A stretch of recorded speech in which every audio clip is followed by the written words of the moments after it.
Here we go. This is a whole thing. We're gonna have to figure out how this works. Oh, I guess I need to change the name of my stream. Unfortunately, I don't know what I'm doing. Oh, here we go. The game is now Shining Force. It's been a long time since I've reconfigured this because my Final Fantasy Legend 2 run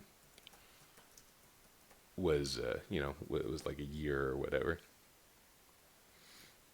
This is funny. So basically, I started a blog and started to fill in the runs I'd done, and then realized like, oh, there's so few. Why is that? Oh, there's a whole bunch that I had done in the past and on different hardware that I didn't realize, and like before I was using Twitch, which was, a fair while ago. So when I started documenting them, I was like, oh, I started this minimum party thing, but I didn't finish it, and it was on the Wii, and I just kind of realized, oh, I have what I need to capture Wii stuff. So I'm playing on Wii. This is literally me, like, it's not the first time I've hit the home button, but I haven't taken a step yet since 2017. This is a 6-year-old run I was doing. I also don't really remember how the Wii controls for this game.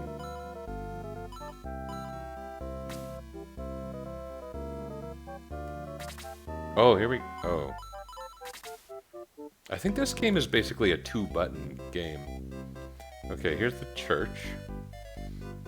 So we're doing Shining Force. This is minimum party, which means we execute a glitch to skip the first several party members who kind of are supposed to join your team at the start of the game. So this is the team. This is the squad as of right now. This is a well-known challenge run. This is not something completely new, unlike a lot of what I do. There's an FAQ about it on game FAQs, but what's funny is the FAQ is it has some mistakes, to put it one way. They say that Diane is a mandatory recruit, but she isn't. So this is the team, and we're up to bust out Quarry, and the idea is we're going to play the game with as few characters as possible, where many of them are skipped via a glitch that's already been done back in 2017. And I'm supposed to walk to a quarry, but I do not remember where it is, so that's fun. I think it's down here? It's like the right of the town. This is also where you would normally get Xylo, who's like my favorite character in this game. Yeah, this seems about right. Okay, so my characters are like really high level because there's so few of them. May, I think... It's really weird jumping into a game after 6 years. So let's appreciate that as well. Oh, she's terrible. Oh, she's not that terrible. She's level 12. That's pretty high for this point in the game, but that's going to happen when you have so few party members. And I just got these bird folks, so they're lower level. So Shining Force is a strategy game that was, especially for consoles, rather early in the genre. I mean, I guess in Japan there were early Fire Emblems. There were others, but this is primitive, especially enemy AI. That's really the failing of this game, is enemy AI. It's bad. May is a defensive unit, so yeah, she'll take 1 damage from most things at this point, being a little over level. I am playing on my actual Wii, as you can tell, and this is fun, because I haven't even done that in quite a long time. It took me a while to find a remote that's working. I got 4 dead remotes in a bin back there.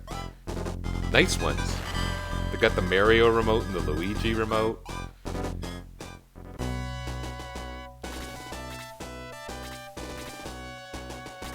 This is fun. Okay, so my bird friends, I want to gain levels. I'm in no rush to beat battles at this point in the game. What I really want is a stronger team, and you need that. The nature of this challenge is a funny one, because you end up with 11 party members, done right. You would normally have over 20.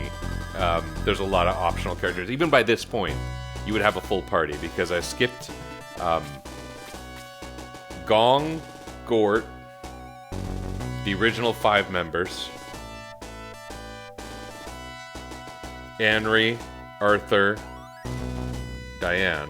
So, like, I would normally have 15 party members right now, and instead I have 5. You can only have 12 active in a battle at a time, so I don't know. It is a big disadvantage, and by later in the game, it won't be so much a disadvantage.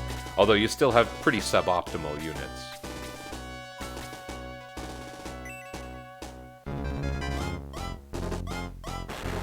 I learned a little bit about the mechanics of this game recently, too.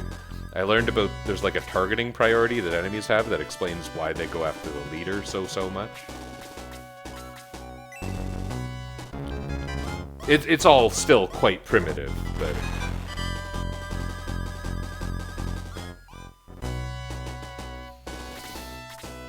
In the end of my Final Fantasy Legend 2 run, just the last couple sessions, I had the blog thing going. And so this is, you know, even though it's a 6-year-old run, kind of the oldest.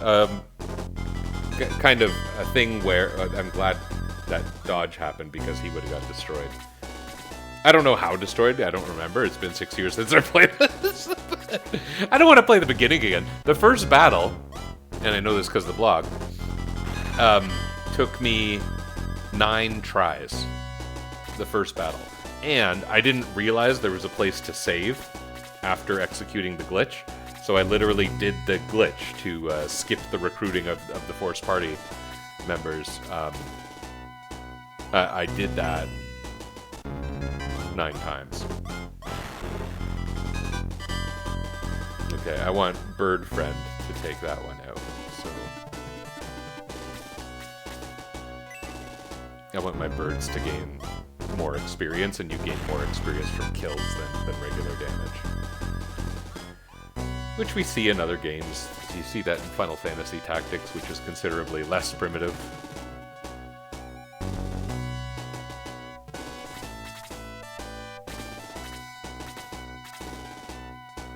Some might still say primitive if you're some kind of weird tactical game apologist. Oh, come on! Lame-o. Maybe I should have had Ferris attack that second skeleton, although I don't know if I could have set up a way for her to him to reach. Yeah, I named the leader Ferris. I didn't do the whole rename thing, but, you know, I've been using those names a lot because it relates to Final Fantasy V, 4-Job Fiesta, and all that. Hey! Hooray, 1 attack point. That's good. Because I'm on a legitimate Wii, I've got no fast-forward option. This is an unmodified game. Okay, we'll get Chris over there for healing. Chris is a fairly good healer. It is nice that you get the 2 best healers in the course of this run. But you only get 1 spellcaster at all, and it's quite late in the game that you get Aleph, who's the fox lady.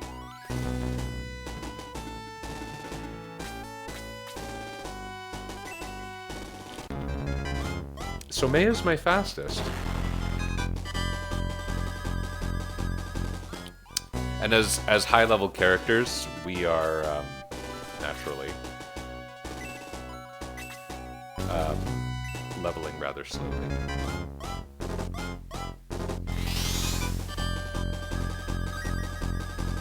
The levels work in kind of a relative way. The remake of this game was really good. I liked it a lot for my Game Boy Advance when I got it. It was one of my first and best examples of remake, frankly.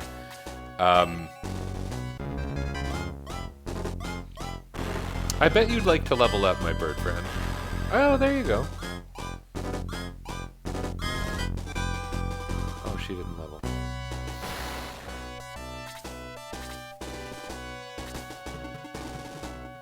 What's funny is they can go for like this boss guy. They can take him out, but they would get bombed pretty badly by doing that. It's not.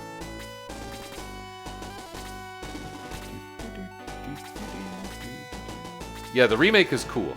The remake is interesting, and it actually assigns levels to the enemies, so you can tell kind of how the relative levels work. I think there are levels in this game's coding, I don't remember, even though I did a little bit of ROM snooping. But, you know, that indicates why some enemies give you really good experience. Sometimes you can't even really tell why. Sometimes it's mysterious as to why. Like, in a few battles, we're going to be fighting sea bats, and sea bats, for some reason, give you, like, really good experience, and they're not particularly interesting or powerful enemies, really. Should she go for the mage or the archer? Let's go archer.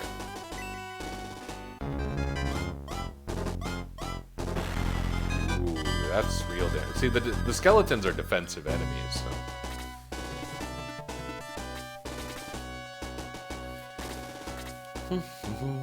This is going to be tedious. This is going to be slow and awful, because we're under level. I would normally have twice as many teammates. You'd be moving through things considerably faster. So don't expect this to be high energy, fast paced thing. There's no way. I'm glad we skipped the first couple battles, because that is tedium. You know, I was doing that in my basement on a Wii in a different house, like I said, years ago. I'm gonna risk this.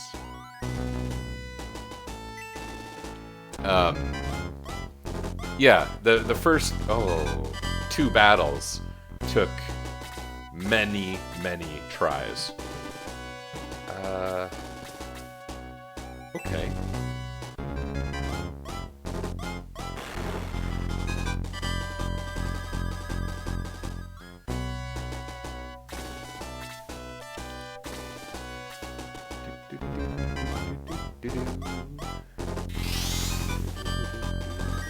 Can't see my chat. Is there chat?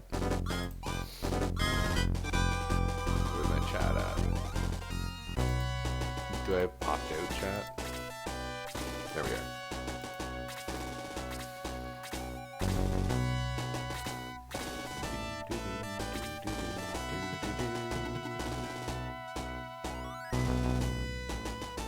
Setting myself to get utterly crushed by some AoE at some... You know what? She should have gone for the archer. Oh, well.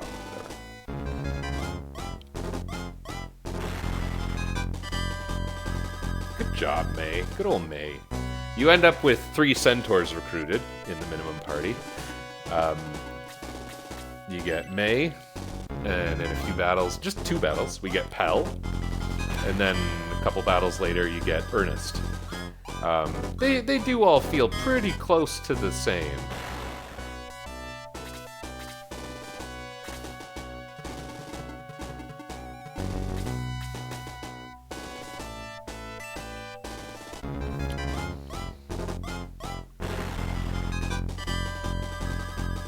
Good. 18 experience points.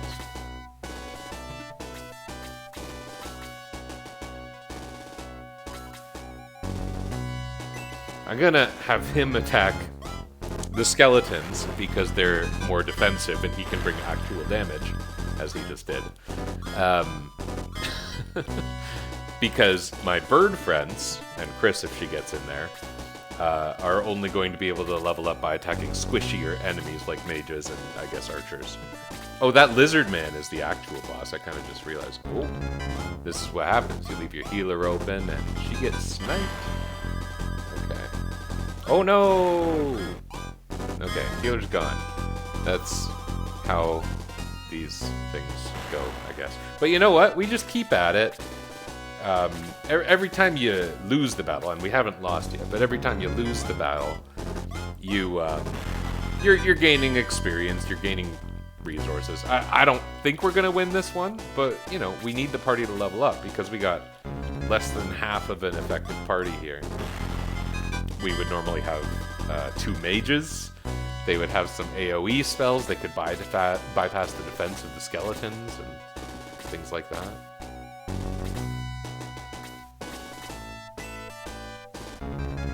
Yeah, I'm not expecting great things here. Maybe it'll work out.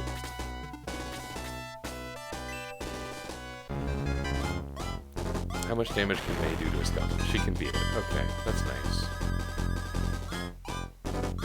Wow.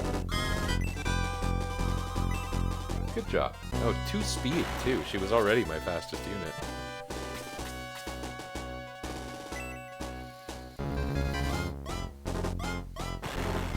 Whoa, good damage, Balbaroy. I don't know what's up with Balbaroy's name, if it's like, supposed to be like Barubari type thing, or if that even means something. Oh, cool. The archer was too stupid to move. That's very good for her. There's like a little patch for this game available that fixes some of the stupider things. And it actually does a thing where it, there's no carryover experience. If you have 99 experience and you level up at 100, and you gain like 48 experience, which is one of those magic numbers, it's pretty common. You don't carry over those 47 experience; they're wasted. Happens in Tactics too, if I recall correctly.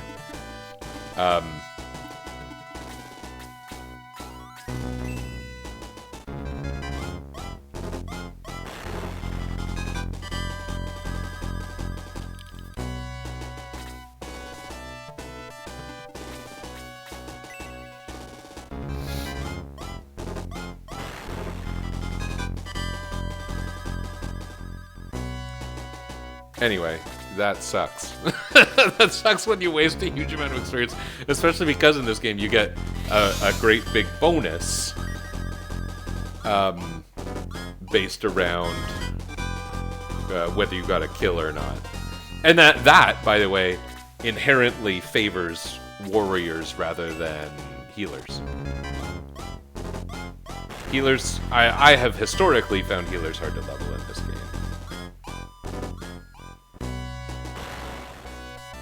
Okay, my poor main hero is very hurt. He will be killed by anything, and I have no healer, so I'll just let him stand back and see if I can level the bird friends, and then we'll take a maybe more realistic crack at this battle after. I don't remember what level the birds join at, but I don't think this is my first attempt at the quarry. I also think that the AI might be stupid enough that I can just stand here and hit the skeleton with spears. That'd be pretty sweet.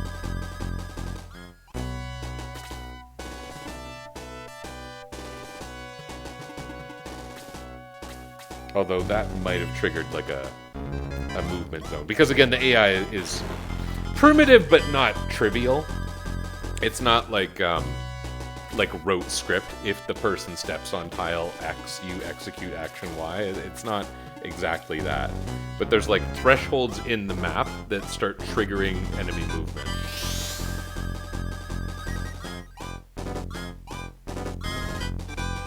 And I remember because I was watching the first task of this game when it was being developed by Dark Kobold. And it was kind of neat. He ended up using MATLAB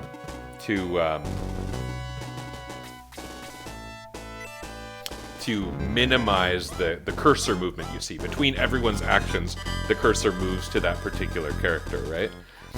And it was determined that the way you speedrun this game is minimizing cursor movements. Although I don't know whether human speedrunners have enough control for that to really be applicable or realistic. I haven't followed that scene.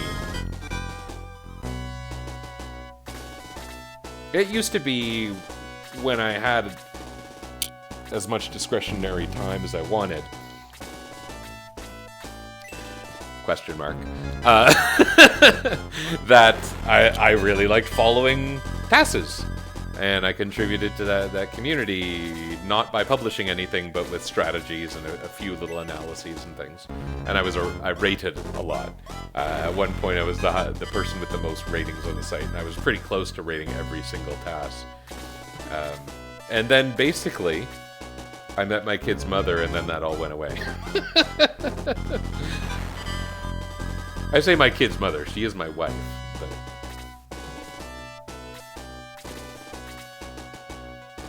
at the time she wasn't.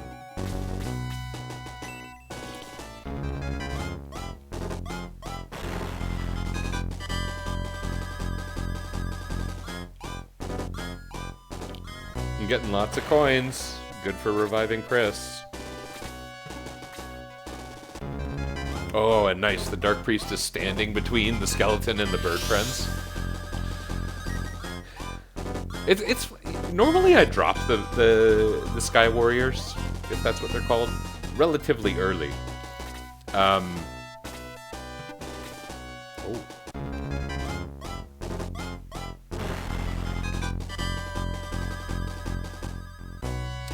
This game, as you can probably tell, does deal in relatively small numbers. So, like, a couple points of defense makes a gigantic difference to some enemies' survivability.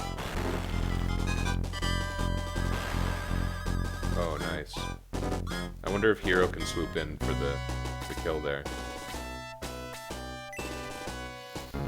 So, like, Mei, I say she's a total tank. She's probably got, like, 2 points more defense than the Hero. The range of these things is not gigantic. It does open up a bit by endgame, because there's a promotion mechanic in this game. And it has a tendency to balloon the stats a little. Things do...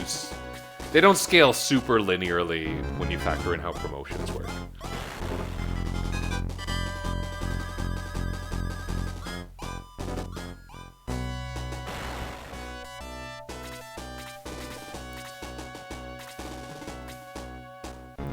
I wonder why he moved like that. More healing for you, more experience for me.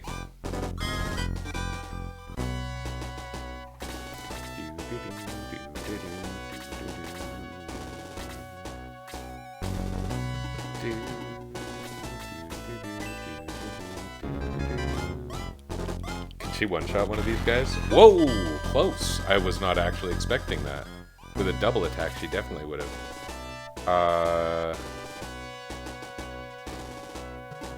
The birds would benefit from the experience more, but I do want this hero to level. I mean, Mei is stronger than him, so let's see. Does he gain actual experience from an enemy of this level? Kinda, not too much.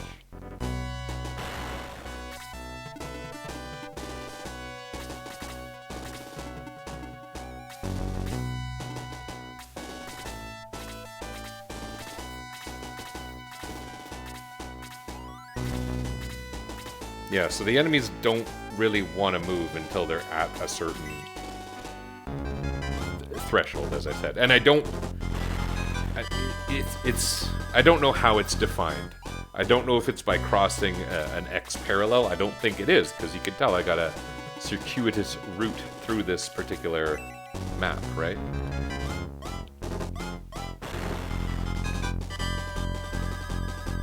That would have been a good time for a double attack, Mr. Balberoy.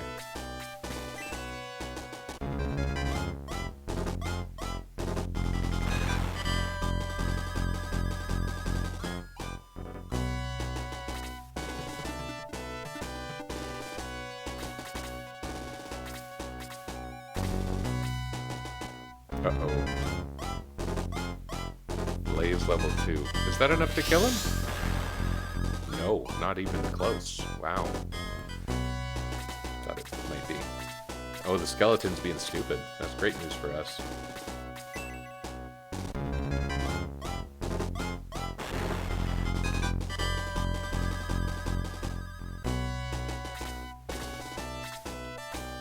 Oh no. Oh, he got 2 very close turns. That's kind of odd. I can't explain that.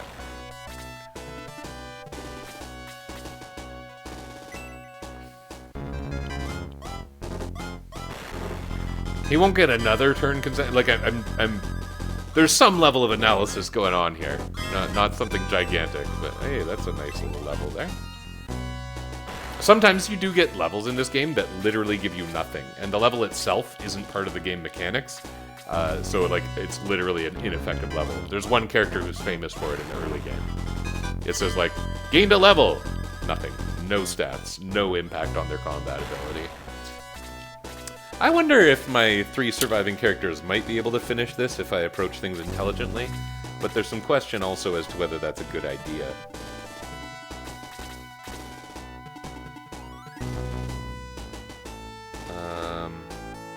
I want to attack the mage, but I don't want to get fireballed. But I might not have a real choice in the matter.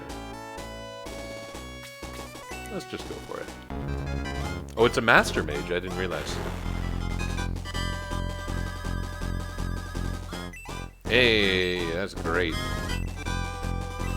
Nice speed boost. Oh, look at that! Wow. That's a bunch of hit points. Okay, now Dark Priest is going to undo that. Cast Control Z. Is there a game where there is a spell called Control Z? Because it seems like that should be a thing. That sounds like something out of Cosmic Star Heroine. Or like Citizens of Earth, only mechanically it would be too complex for Citizens of Earth.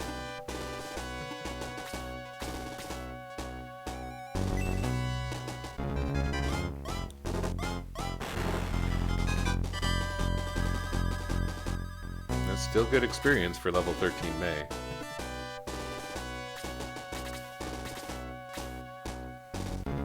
She might get hit pretty hard by this guy. Okay. She is, even in a normal playthrough, May would probably be your tankiest character at this point. Maybe one of the Dwarf Warriors.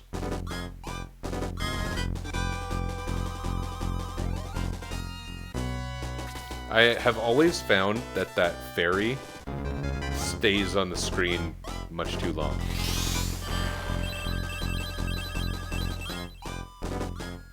It just feels like they do maybe 2 more laps than they really should be doing.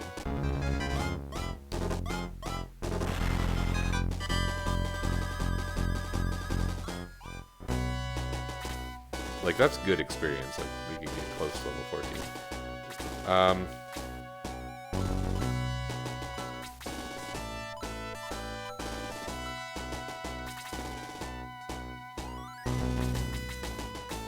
What options do I have for, like, viewing status?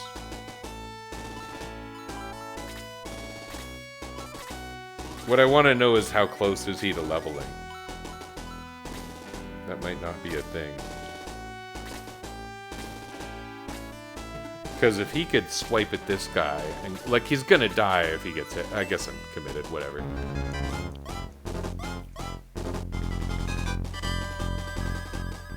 Hooray! 1 experience point.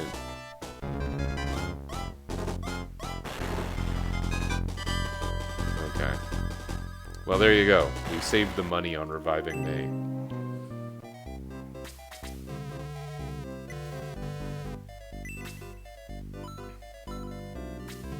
So yeah, it's funny to think that this was sitting on my Wii in an unplayed state for 6 years, and that I just booted it up right here, literally not knowing what was going on.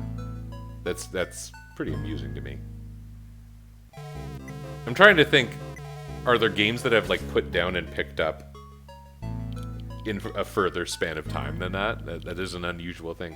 There's a lot of games that I come back to pretty randomly. Like, I don't know, I always feel good. Well, Tears of the Kingdom recently came out. In fact, I beat it literally yesterday. Oh, right, you don't go this way. What was I saying? But Breath of the Wild, for a long time, it would be like anytime I just felt like playing something open worldy where I could explore and get items and feel good about it, I would just go to Breath of the Wild. It was such a good game to just jump back into, even in a over 100-hour save file. It would be funny to, like, not play Breath of the Wild for the year and then do it. And it's funny because I understand Minecraft has identified that, like, that's what people do. Like, they know that it's become a normal thing for a group of friends to, like, log back into Minecraft for a change after a couple of years, see what's going on there. The funny thing with that, though, is you do see what's going on there. Like, Minecraft is different every time. It updates so frequently that if you put it down for a year, you go back, something's new and different. But every world's new and different, too. So, pretty much if you put down Minecraft for some long length of time, I think you're except in exceptional cases, very likely to start a new game. I think that would be the general tendency, anyway. Like, I want the cat shelf in the video.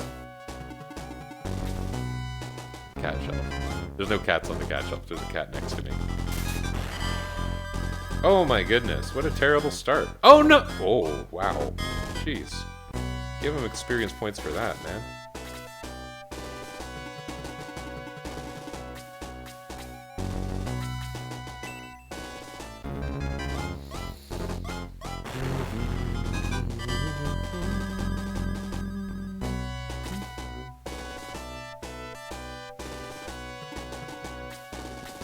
Maybe I don't want to move him. He's hurt. But I need Chris to be able to get to him. Maybe I should stay right here. Nah.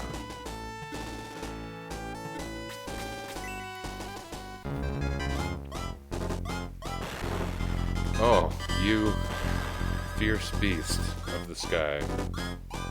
Oh, those 2 experience points were... Oh, a defense point! How novel. Okay. Yeah, heal 1 and 2 are the same, except that heal 2 has range. So it's kind of like where I can avoid wasting the extra MP. Let's do that. Now watch how long this fairy stays here.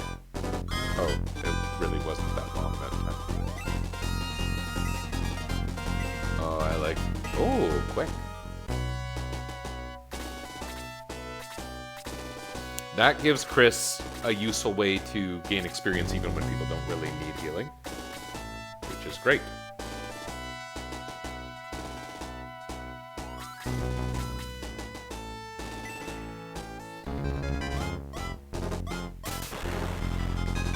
Whoa. Oh my goodness, you maniac.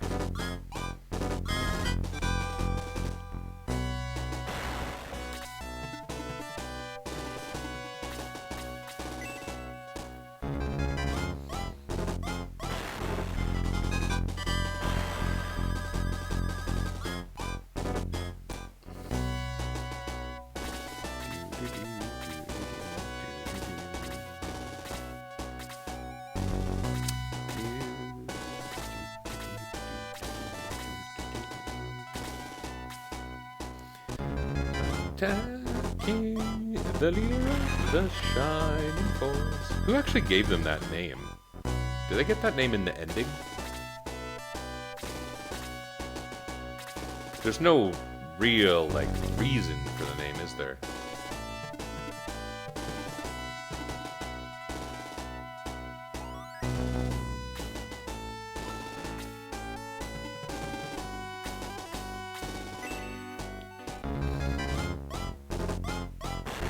Should I have Amon and Balbaroy go after those mages? Maybe that would be really smart.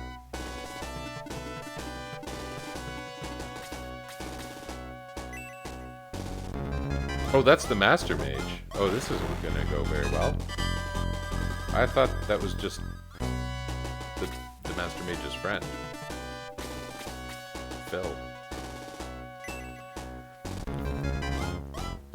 Good experience, right? No, not good experience.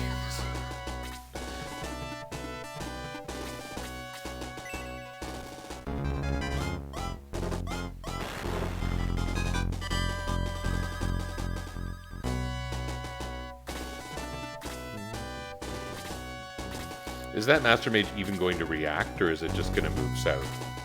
Because that's what's scripted to do right now. Some things are super scripted, like the way bosses move to certain parts of the map. That is something we're going to see.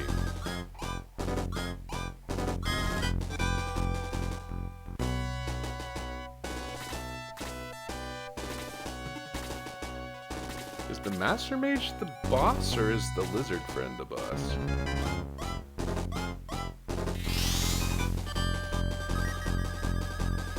It's going to be really dumb when I start a streaming session playing a game after 6 years, and then, like, maybe finishing one battle.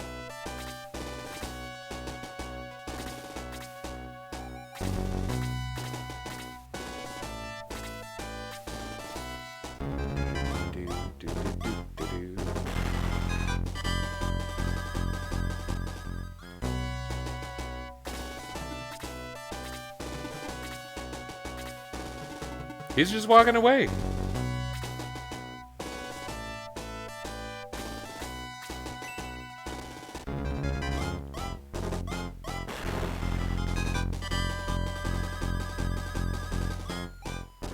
Congratulations on your 2 experience, May.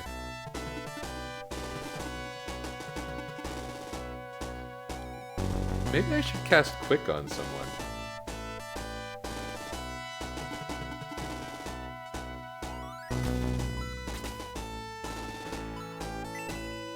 Oh, it's very short range.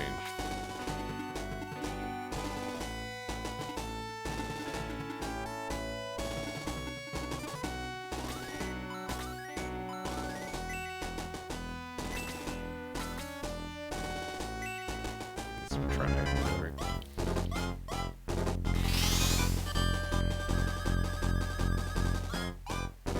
Hey, that gives you defense? I think I knew that, but forgot, you know?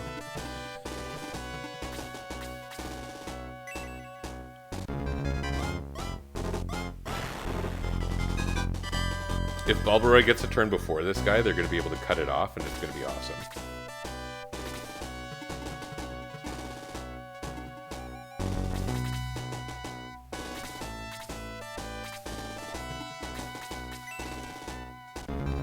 Maybe literally cut it off.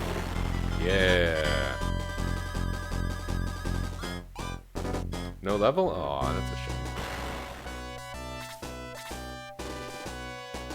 shame. The relative level-based experience, which is a normal thing, is interesting. It's an elastic banding thing, right?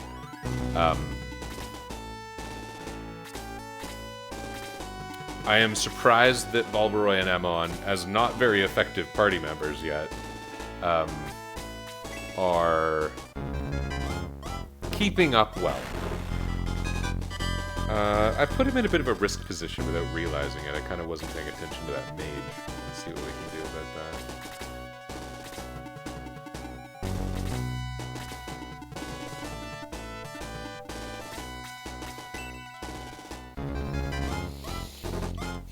This is not careful play.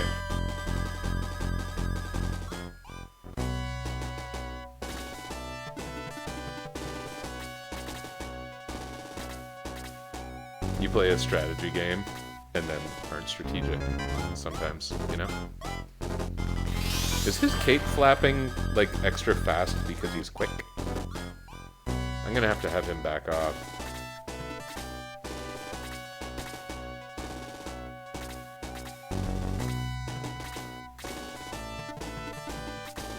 The formation's moving a little differently this time.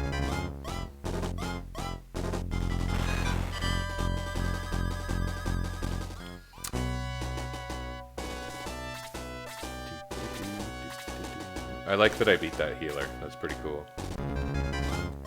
Supposing Ferris survives, I think we'll try to actually win this time. Oh yeah, he's got crazy defense. I forgot about that.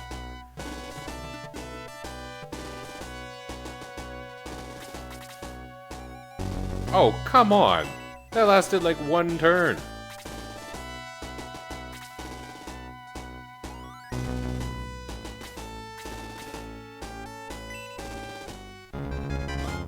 I guess we won't rush. This is gonna go better if we don't rush.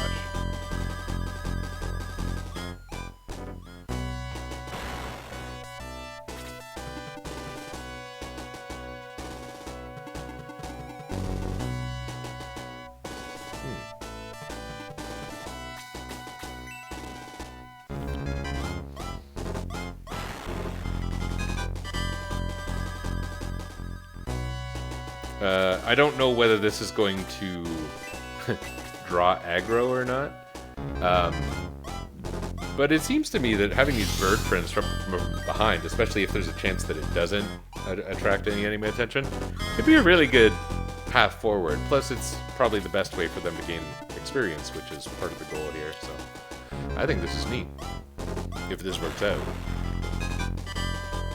I haven't memorized specific strategies in this game. I know some things because of DAS. I know, for example, on the ship battles, there's this thing where enemies spawn in specific squares, and if you stand on those squares, the enemies don't spawn. which is an interesting and fun little abuse you can do that I would call fair play. I mean, this playthrough's already a little glitch. That said, I don't remember where those squares are, and I'm not going to be looking things up all the time. I see no reason to. It's been a long time since I played this game, and I like this game, so...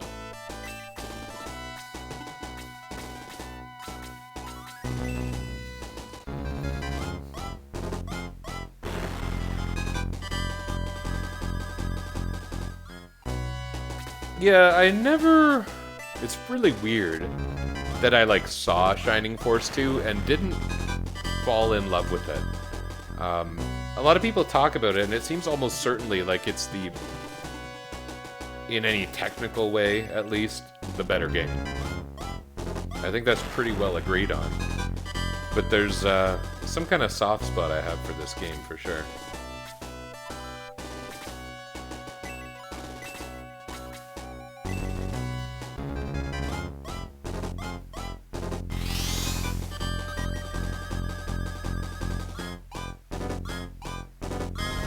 She only has 5 MP left. Yeah, it goes fast. I don't believe there's any way to restore MP in this game. I don't think there's any item that does it. You just have to end the battle.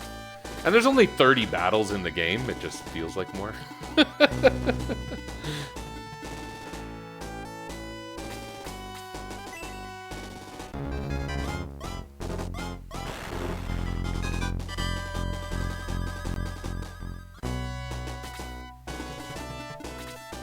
Oh, weird.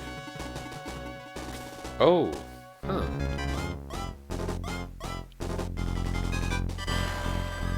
That's pretty strong. Well, if he got hit by a spell, that could be pretty bad.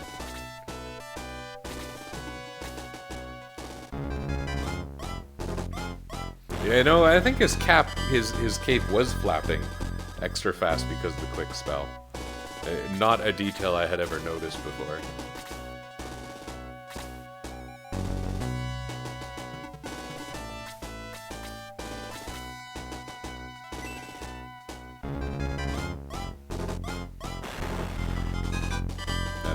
Prevent a lot of danger.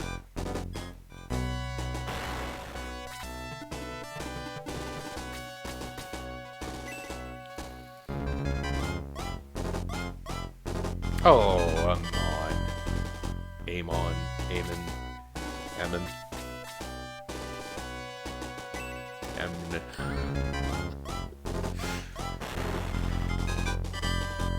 Your husband's showing you up. People used to debate best characters before things were known about the growth. And the growth has a fair bit of randomness to it in this game. Like an oddly controlled randomness. And people, I would say it was pretty well agreed that Amon was the better bird person.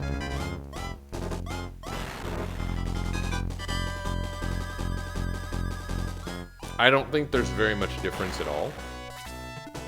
But I think it was pretty much agreed.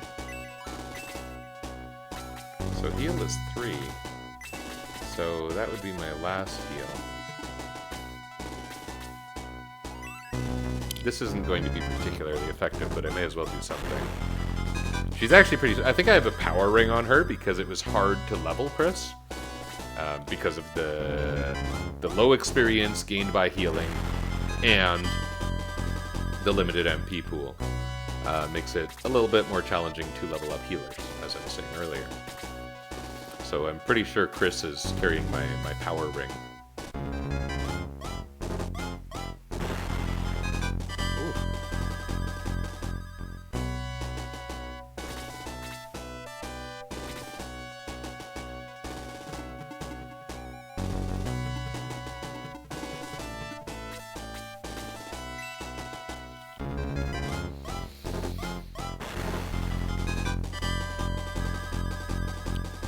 That's good, because that's an easy kill for someone else who could use the experience.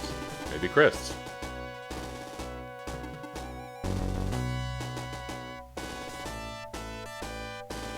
Does someone need a heal?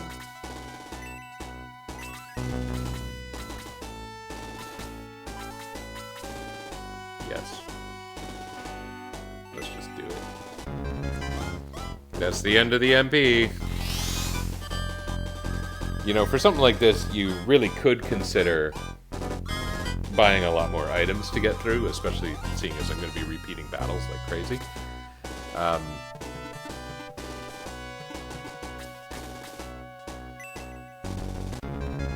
don't know if I have or not, and I don't think I've even really looked at the item screen, so I don't know.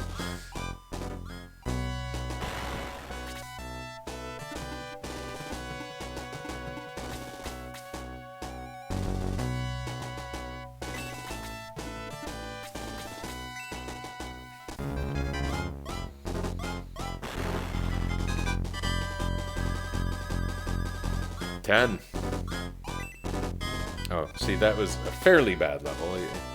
You don't look any gift horse in the mouth. Is that even a thing that's valid to say at a time like this? That could have gone better.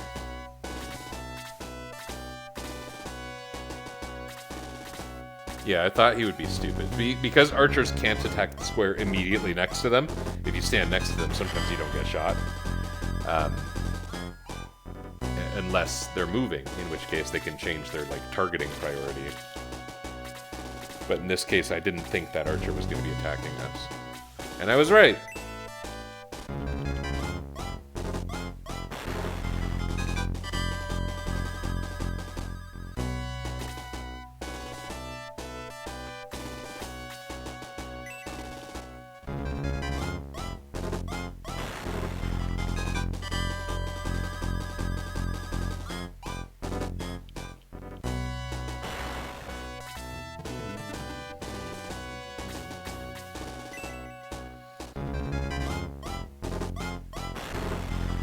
Good.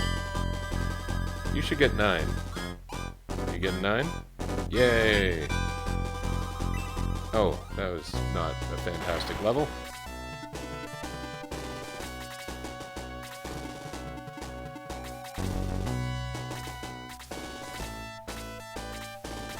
Do I have some items? Maybe I should use some items. Do you have items? Oh, May has the power ring. And she carries an extra lance. I guess that's for when you need more short-range attack power. Although I don't really see myself using that. What do you have, Chris?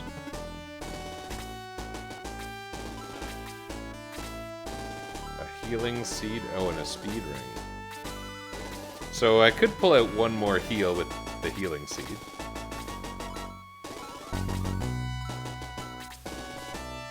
Nothing on Balderoy.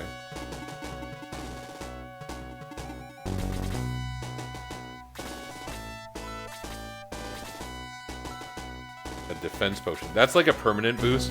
There is a thing where stat bonus potions that you use before promotion don't really carry through long term. Or they kinda do. I don't know the rules. Did I look? Healing seed.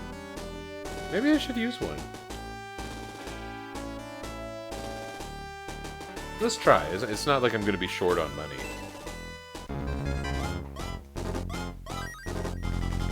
Oh, you don't gain any experience for that. Maybe that makes sense. Begin the assault on the mage, May. She might be able to take him out, especially with a double attack. Oh, look at that. Get a bird in there.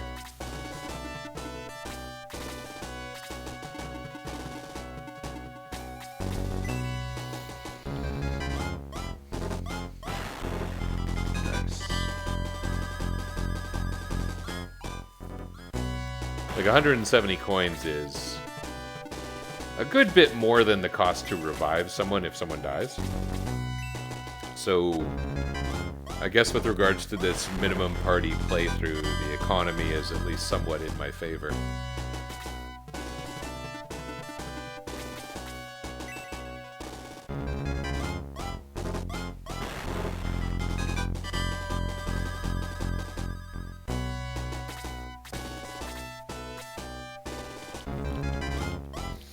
someone had a healing seed left. I guess Chris, right? Makes sense.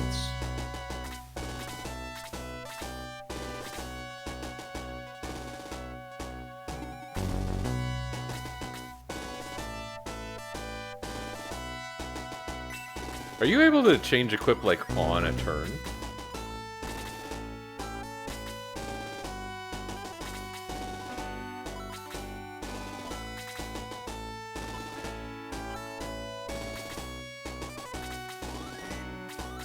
So she can just use a lance whenever she wants?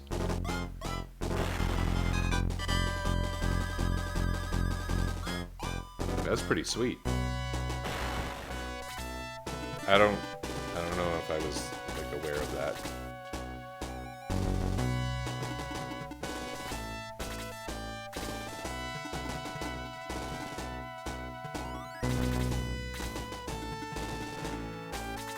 The birds are gonna swoop in to attack the mage whenever I decide everyone's in position. And May's gonna be my forward attacker because she's tanky. And Chris is also here. I'm gonna wait until after the mage's turn and then begin the assault.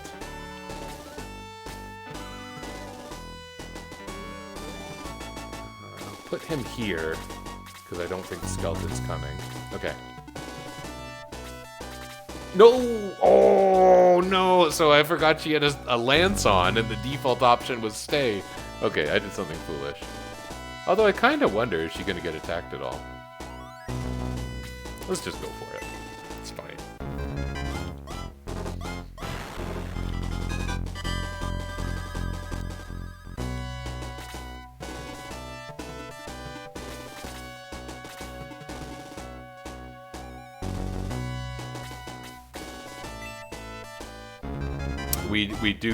We have accidentally set up an area of effect, but I don't know if it's going to end up mattering.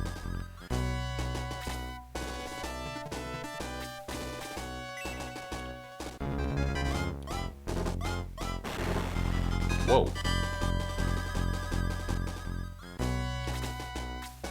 That was like oddly high damage for the healer. Yeah, that's about right. He's taking advantage of our AoE. Freeze 2.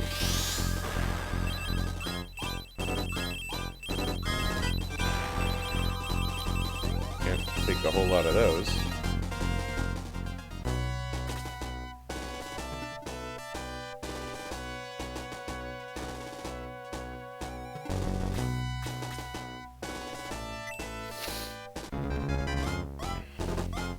Using her lance.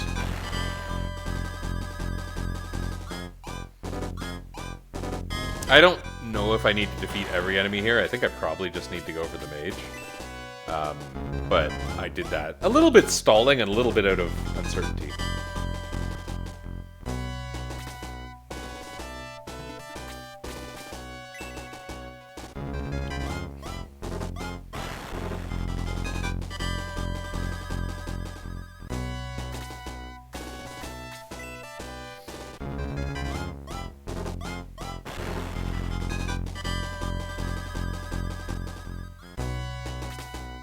Here we go. We're gonna win or lose it right here. Well, we might not actually, because like, if he misses,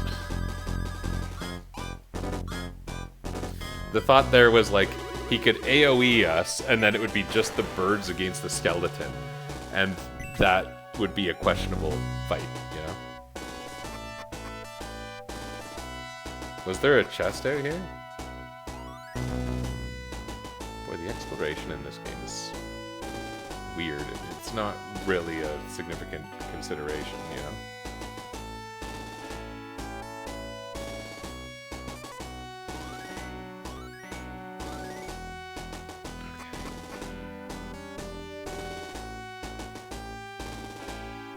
Nice sprite work, though, really.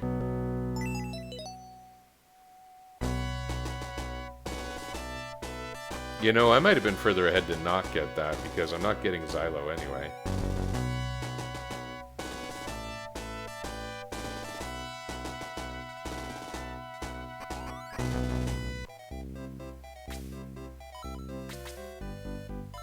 hope that doesn't screw anything up.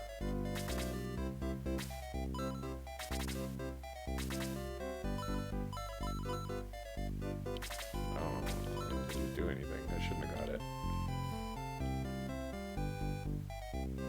Although, item, drop.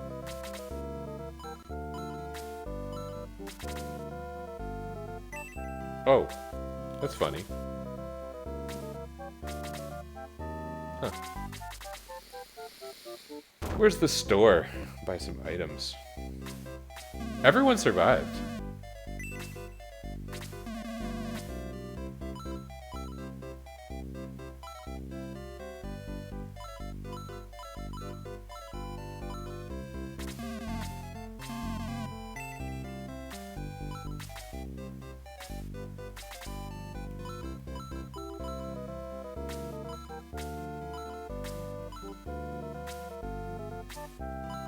Bronze lance and spear. You mean there was a weapon here and a weapon upgrade that I didn't get? Oh, I feel like a bit of a dummy.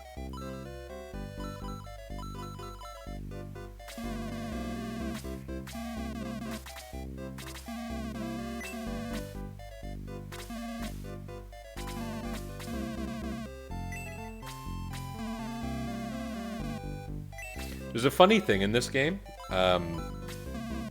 If you try to sell like armor at a weapon store, the clerk actually responds to it. They're like, I don't sell this kind of weapon, but I know someone who does. I think that's this game. It's an interesting little touch.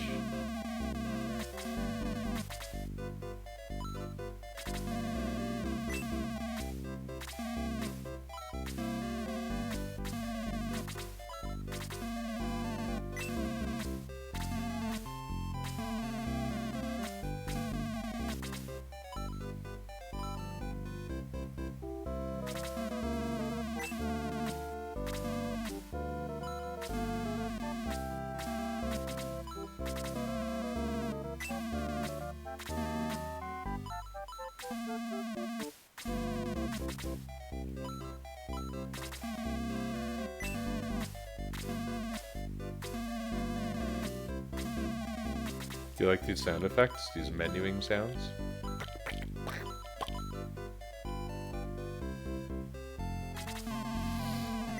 No downside, really. Okay. Speaking of downside, how did the power spear and the chrome lance, or the lance, power lance, bronze lance? The power spear is better. Get rid of the stupid lance then.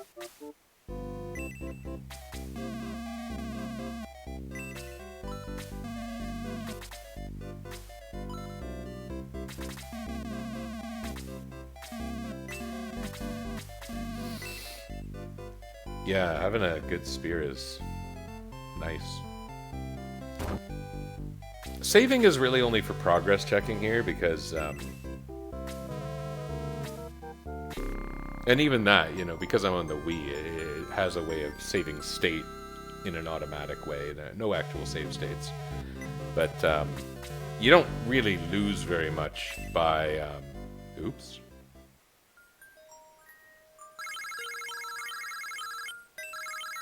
Oh, this lady, oh.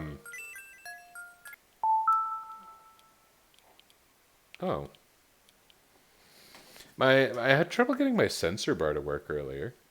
I seem to still be having trouble getting my sensor bar to work, which is funny. It's all plugged in and everything. So I had to use a classic controller to get this thing going. I guess I'll go grab it.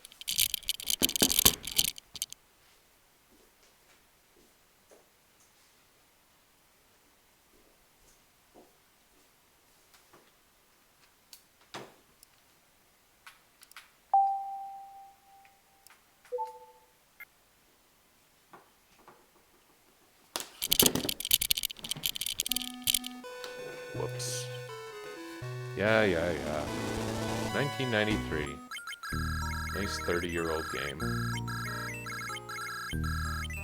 Did they have these in Shining in the Darkness? Because I believe that was the first Shining game. I don't know if it was the first.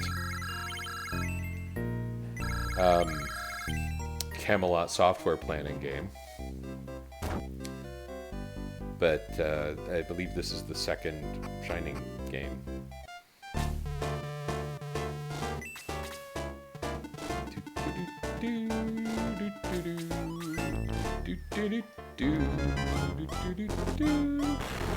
Whoa.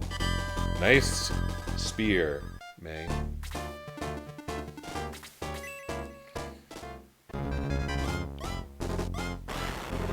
Is that thing a power staff?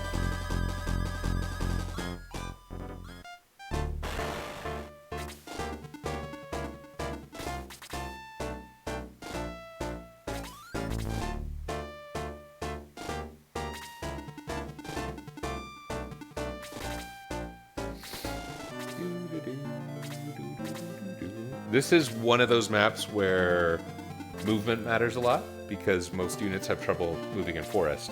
And this is normally the first battle where you would have Xylo, the werewolf, and he moves really quickly in forest, and it feels really satisfying to use him in his first battle, which is great. I think it's a neat way to incentivize the use of new characters. You could arguably say the same thing about Blow the Dragon. Why did the sound just go off for me? The sound didn't go off for you all.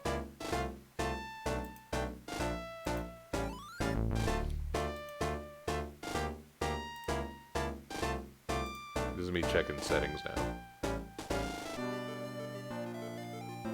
Why the heck did my sound go off? Oh, there we are. I think I just leaned on a volume control or something. Alright.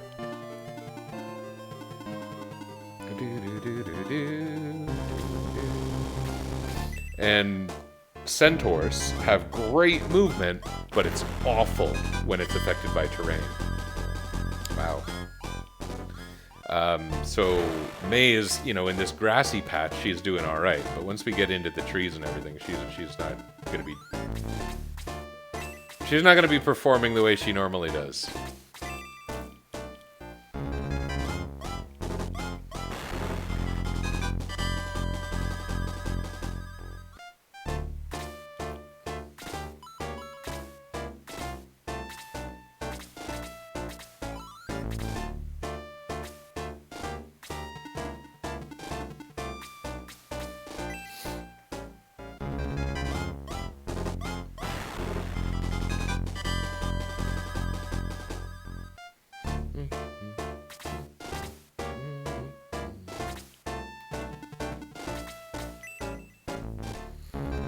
Yeah, May will be moving something like 2 squares per turn.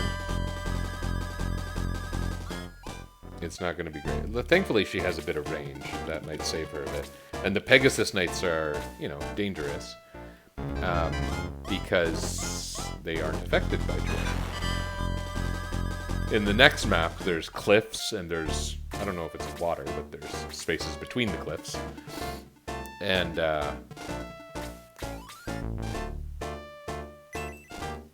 the Pegasus Knights end up being kind of interesting there. And it's another really good spot for Amon and Balderoy.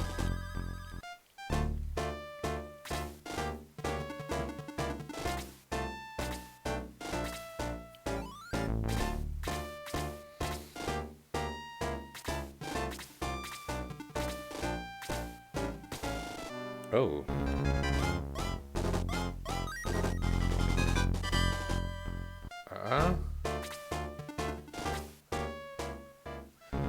Skeleton ate herbs? In what stomach? I guess you could say the same thing about certain characters in this game.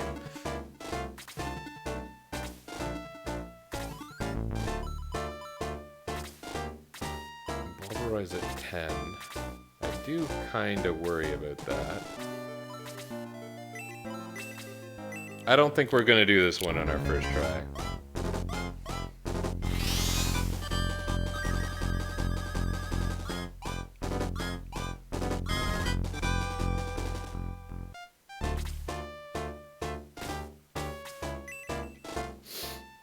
But maybe I'm being pessimistic. It's still pretty early.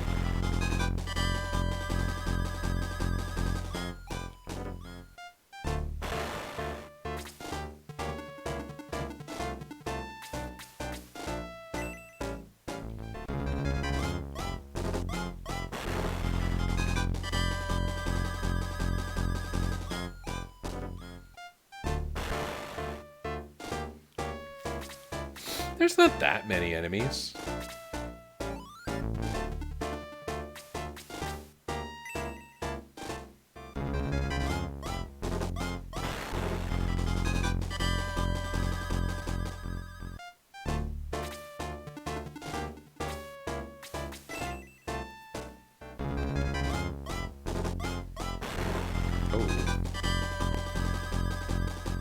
Do Bulbaroy and Amon have middle swords that were sold in town? Or do they still have short swords? I'm not sure I can tell the difference from looking at the little sprites in the game, so... A sword upgrade would be nice. Eventually you end up gated by promotion status, which is a bit of an oddity in this game, but... The Pegasus Knights seem to be scripted to kind of like move in a fun way and then assume formation, which is kind of cool.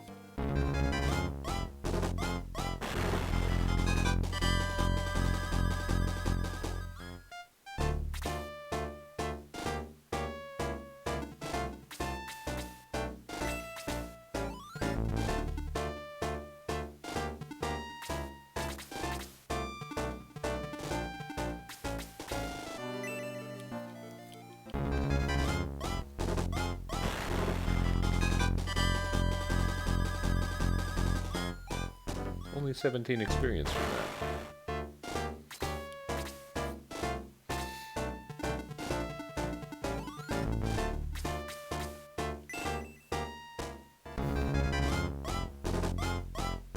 Oh, come on.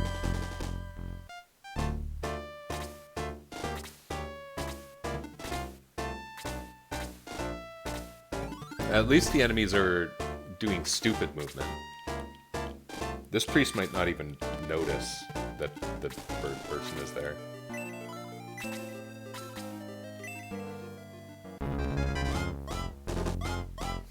Rito. Rito is a bird person, right?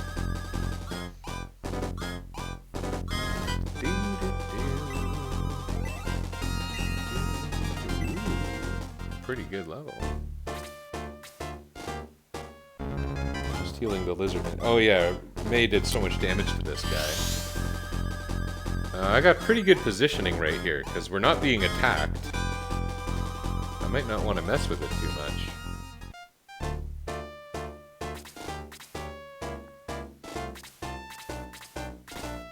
Those guys aren't attacking either. Weird.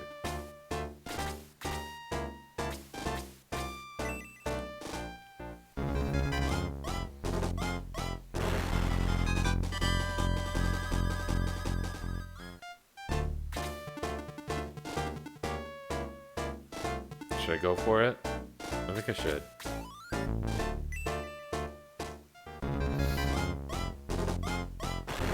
No, that's not very strong. That's not great. But if the hero gets up there, it'll be fine. By hero... Oh, no. Okay. Probably gonna lose more than half his health. Oh, less than half his health. Isn't that grand? Okay. And Pegasus Knights look very scary, but they're not that strong. They stay in these battles for kind of a lot longer than you would expect, and by the end they're just like, they feel like non-obstacles, frankly.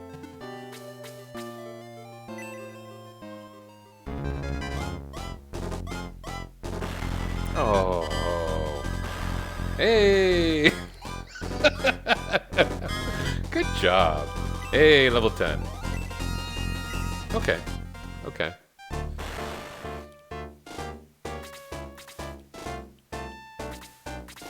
Two stat points is a lot better than no stat points.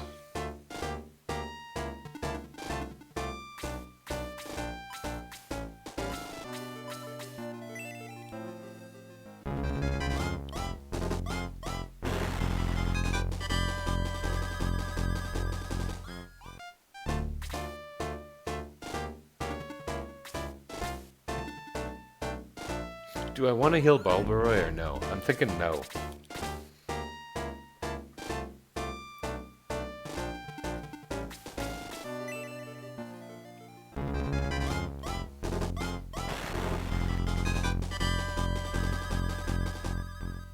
Oh, I didn't check their swords. I was curious about the swords earlier, but kind of forgot.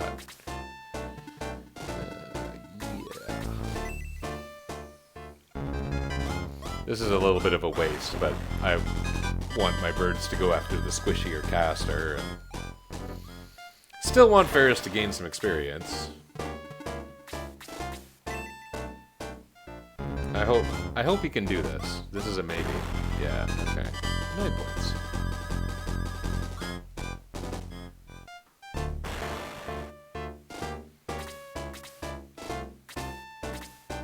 Hey, this might be a one-shot. Those are in short supply in a run of this sort.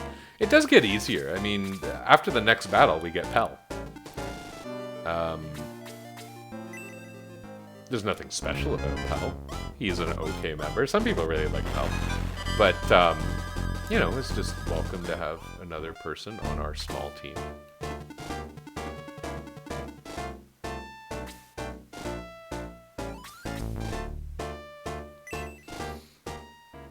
Maybe I will heal Baldurai if I find someone in herb. Oh, okay.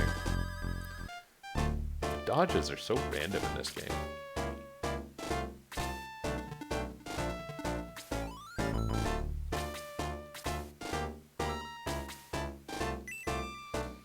I don't know how much herbs are meant to heal. For some reason in my mind, I seem to remember 10. But I believe in this game if you get like 8 points of healing and you've only lost 1 hit point, it just shows you gained 1 hit point type thing.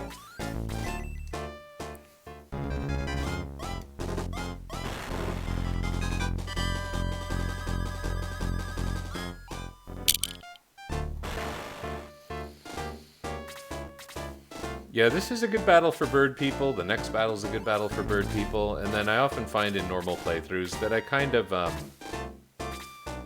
ignore them after that. We're gonna get flanked. That's okay. The enemies probably don't know how to act. In fact, I'm gonna keep a little distance and just see if it stops them from moving to get more of my team closer to the action. Oh, it did not. Don't the Pegasus Knights look cool? They are not as strong as even the skeletons, though. That guy's leaving. Oh, the other thing with this battle that's interesting is you don't have to beat every enemy. In fact, you don't have to beat any enemy. You just have to get the hero to the bridge. I wonder if there's like a pacifist challenge possible in this game. Like I know it wouldn't really be pacifist, but a minimum kills run. That would be hard because of the experience management, actually.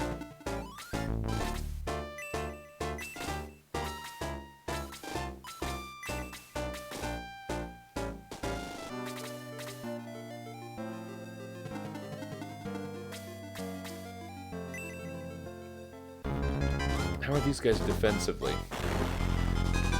Pretty high.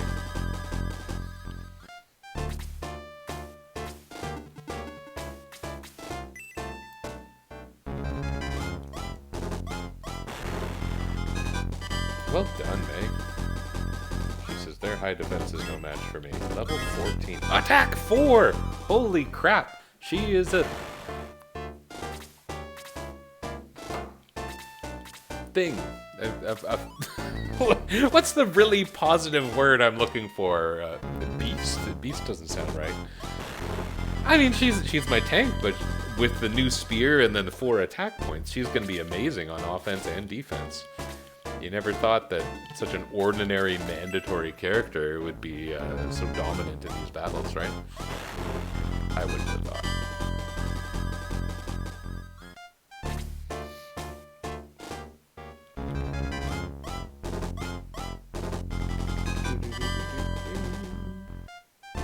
Wow. This is going well for me. I'm not gonna fuss about every last Pegasus Knight.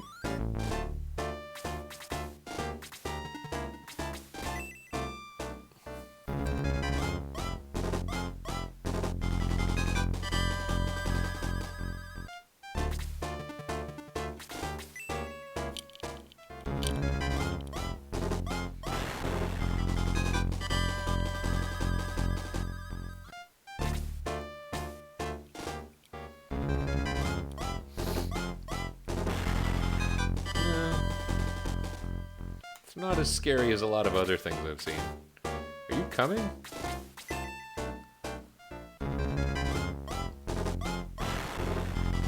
Nice. Good. That was unexciting, but nothing wrong with that.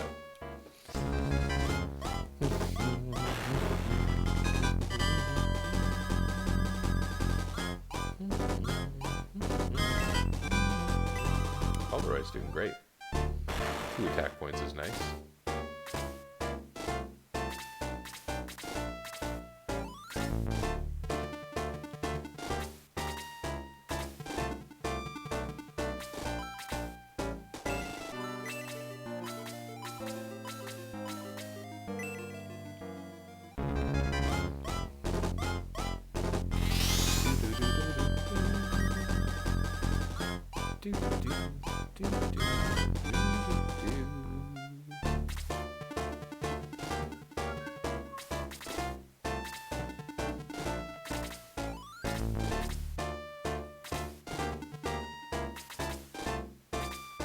We know from a much earlier battle, well, I know from a much earlier battle, I don't know what you know because I didn't stream the first ones because they were on my Wii in 2017.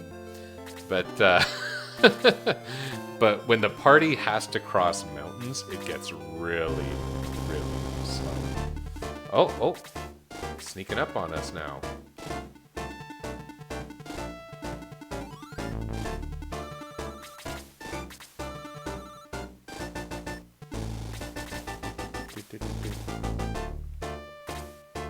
Yeah, this guy's gonna come closer, and I am a little worried about Chris.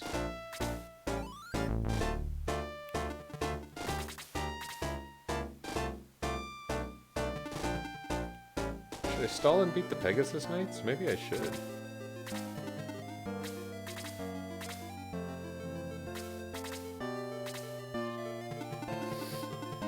Oh, that's funny.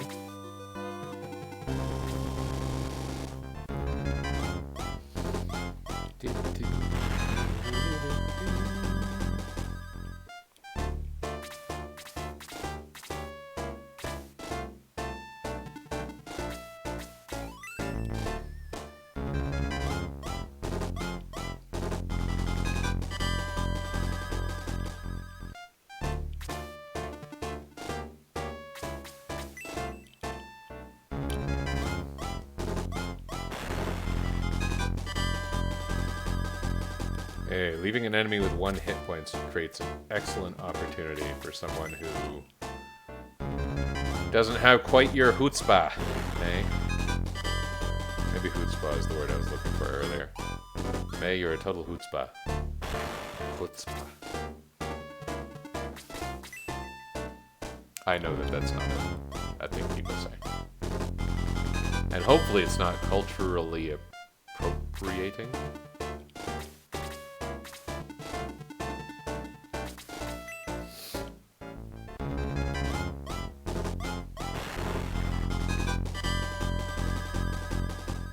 Attack points. The damage algorithm is pretty close to, you know, attack minus defense in this game, plus a little randomness.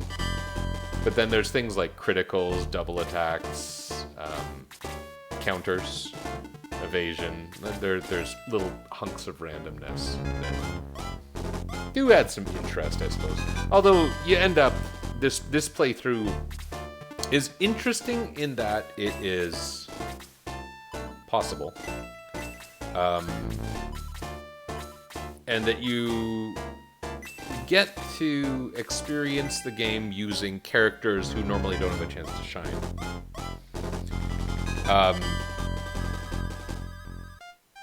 However, the characters you're actually using are tactically uninteresting. Like, normally you would enjoy having Gunts on the team in a little bit, who's a very intentionally tanky unit. Slow but tanky, and you position him in such a way that he absorbs the hits. You can do the same with Domingo. Some of the characters that aren't birds have interesting movement options. Like Xylo's forest movement and everything. And then you got spellcasters and spell effects. accessories. There's some things that do add strategic interest that are missing here. We don't even get to really see magic until the second last chapter of the game. Something like, I don't know, 7 battles from the end of it or something.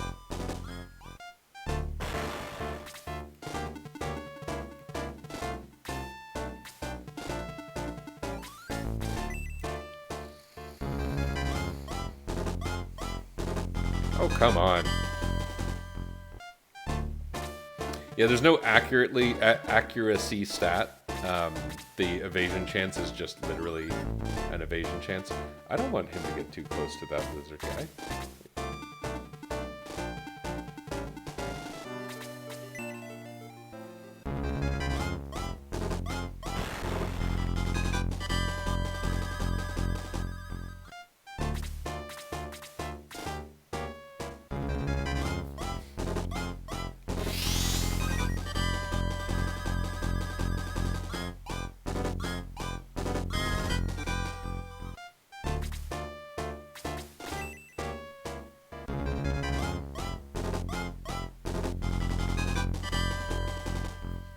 Amon, you are having bad luck with evasion.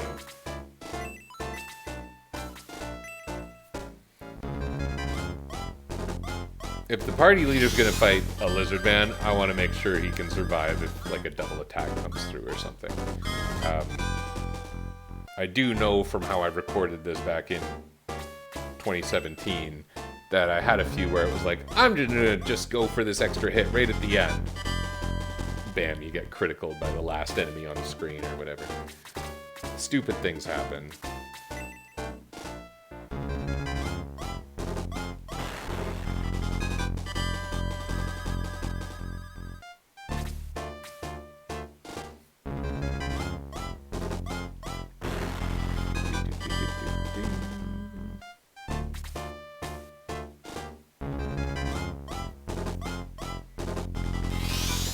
How much damage did he just do to Ferris?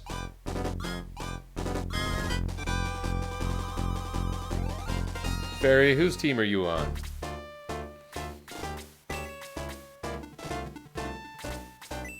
Healing Fairy, not Ferris Fairy. In my Final Fantasy Legend 2 playthrough, there was a character named, who I wanted to use the name Ferris, like Final Fantasy V for. But because only 4 letters fit, it was Fairy, and I often just called the character Fairy, which wasn't unsuitable.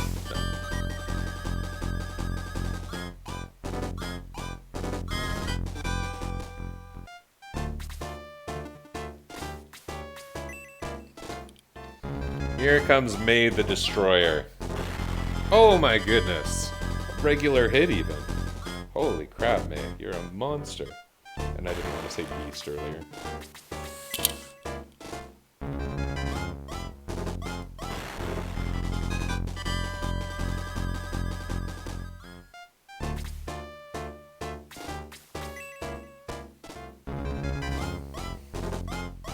This is actually like a really good battle. At the beginning, I was pessimistic. This is me holding the remote behind my head, by the way. Since I'm just mashing A. Like I said earlier, more... Well, I don't want May to get the experience. I wouldn't mind Chris getting the experience.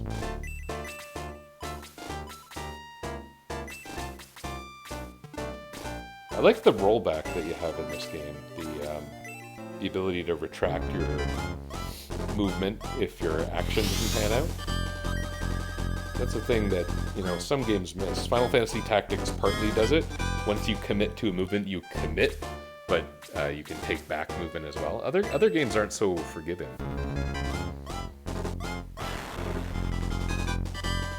Amon finally hit this stupid guy. I say stupid, but he's proven himself to be rather wily.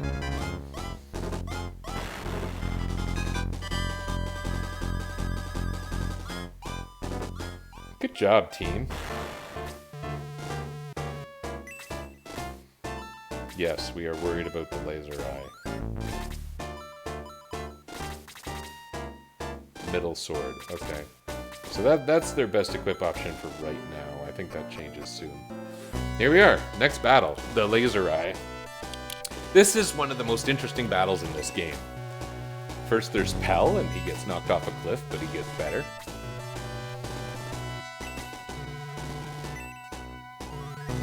That guy's called, I think, a Silver Knight. But most of the enemies here are Pegasus Knights and the Laser Eye. And it takes like 3 or 4 turns to count down, and then it shoots a laser that wipes out the entire top section of the map. Not wipes out, does a great deal of damage to the entire top section of the map. My bird friends will be able to avoid it, and if you watch its targeting area very carefully, you can avoid the laser. Like that little dip there, I think you can hide in it. But I don't remember for sure.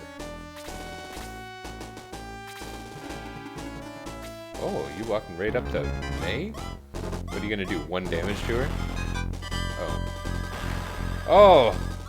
Catastrophe.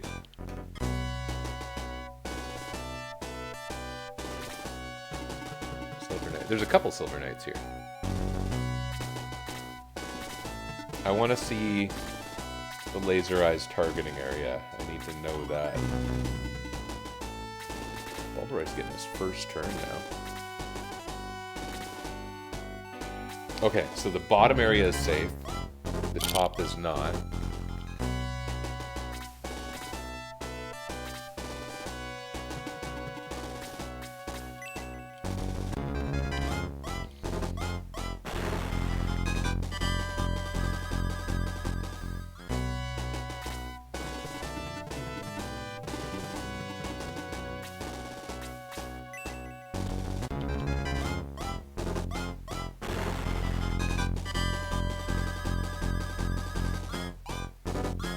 Level 11. Attack and 2 points of defense. That's good. There's a chest in this map, isn't there? No chest. For some reason I thought there was a chest in this map. Apparently not. Why does it make that noise? That's obnoxious. Okay, we want to be up here regardless of whether we're choosing to wait for the laser or choosing to rush the laser. I am going to heal May because I might rush with May, and she's defensively strong. She can probably handle it. I had a little bit of leftover MP in the previous battle, so I kind of feel like maybe it's worth it. I think enemies also get wiped. So if May can get like there, like the bottom of that area, she could take out all those archers. Bulbaroy and Amon might also be able to contribute to that. Like, they can fly, so it's amazing in this battle. I'm kind of thinking as I play this, one of my sons in particular would really dig this game.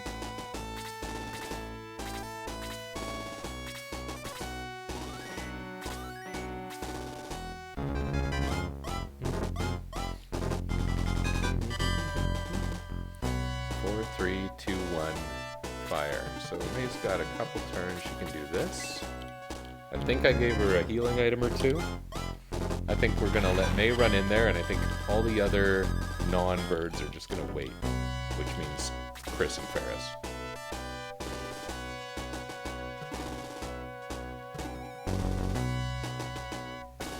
We don't want to get laser-eyed.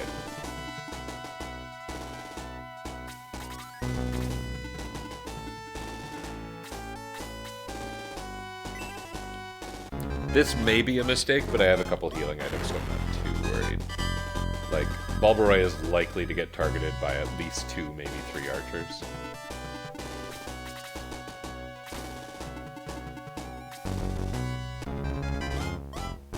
Oh, the Pegasus Knights are jumping in here. That's not the best news. Thankfully, May is there. May is just gonna handle everything.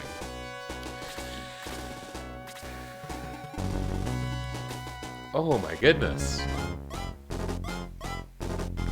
Oh, wow.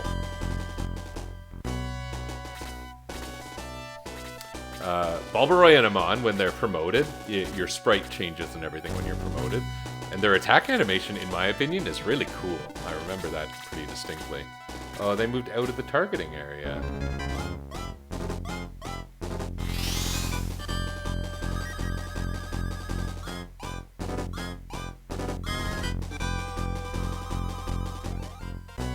Well, I don't need to worry about them. I should really just go for those archers, I suppose. Move May down there, because if the enemies get hit by the laser eye, that's great news for me. I think the enemies can get hit by the laser eye. 4, 3. Oh, it's gonna take ages.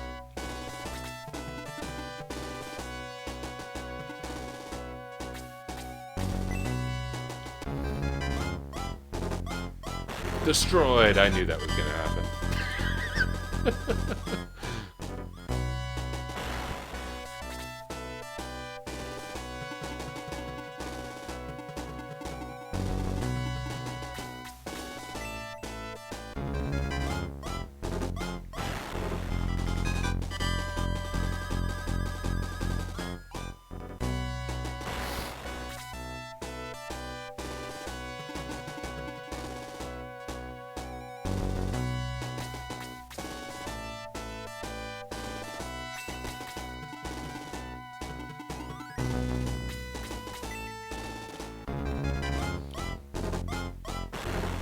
One nice thing about those Pegasus Knights is they aren't considered to have spears.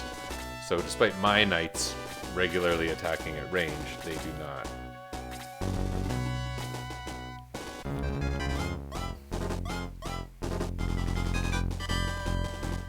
Things are, you know, going in my favor to an unusual extent here.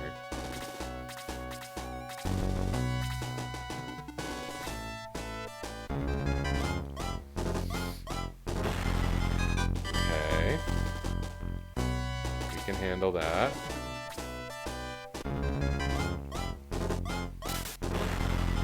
Ooh. Okay.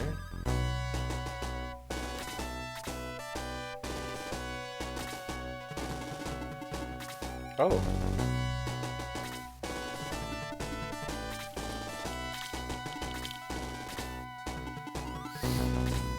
Oh, he's leaving. 2-1 fire. Next turn is the actual firing.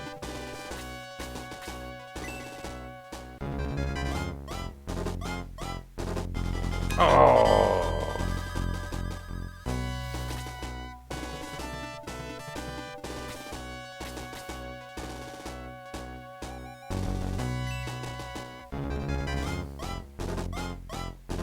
Oh, I wanted you to get hit, and I wanted everyone else to get lasered.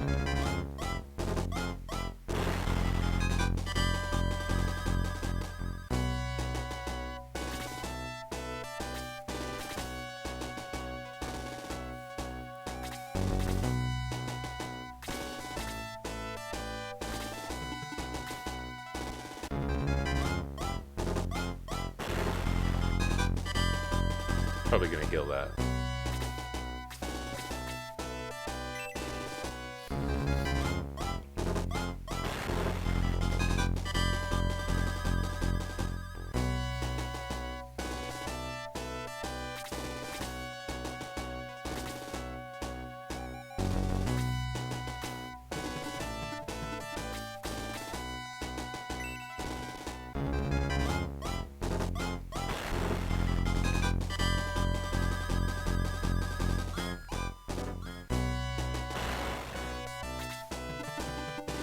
Oh, he moved out of the laser range. And dealt 1 point of damage. Those centaurs, they are a recolor of enemies from the first couple battles of the game. Where they were called Rune Knight or something.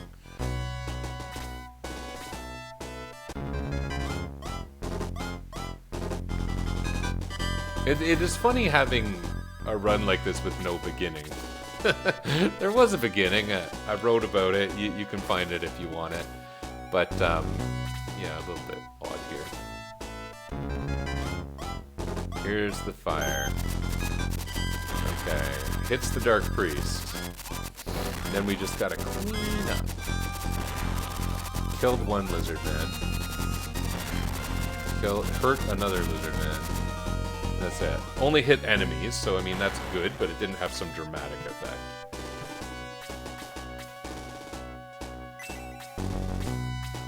Yeah, let's get rid of the priest, I guess. May'll just sit here and tank 4 different enemies. And we'll get Ferris and Chris in there now.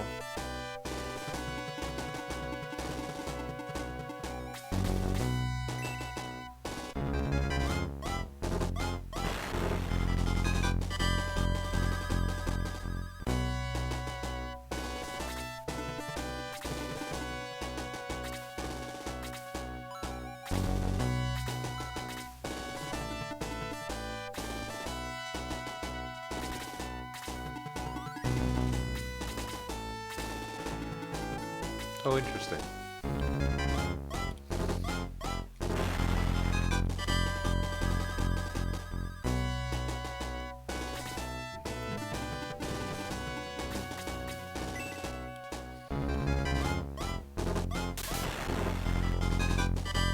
Wow. That was unnecessary. The lizard man's still just standing there. Again, stupid AI, right?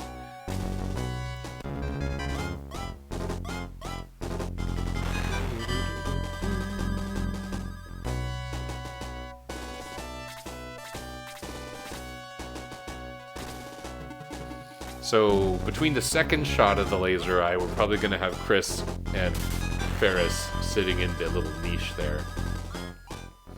Okay, Balderai's badly hurt. This guy can't do anything to May, who's the MVP, who just took 1 damage from a critical. What is this round? Does it start from 10, or does it have like a cooling sequence? Warm up. Oh, okay. So another 5 turns.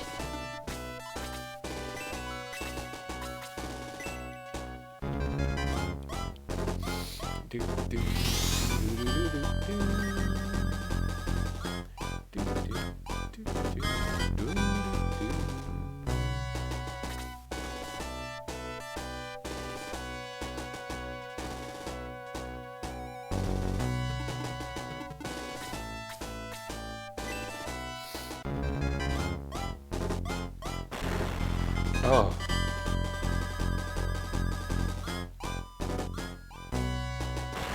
It'd be great if I could have a May in real life.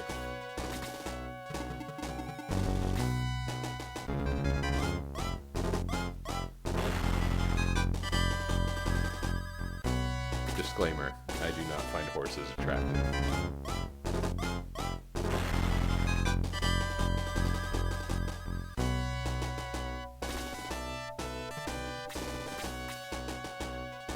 Oh, you're badly hurt. Maybe you should... Oh, there was a thing.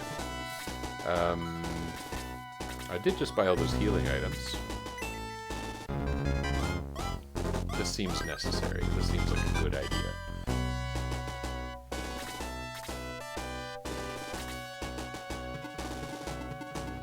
You're not as at risk for sure. Let's get you in there.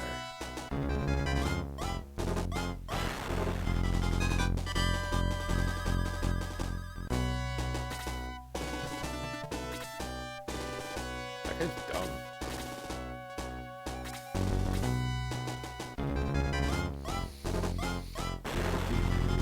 Oh, I said not as at risk. Perhaps I spoke too soon.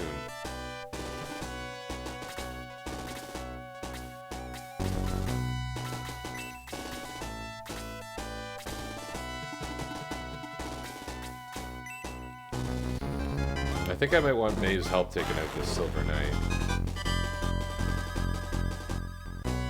Although I don't want May to kill everyone, because then she gets all the experience.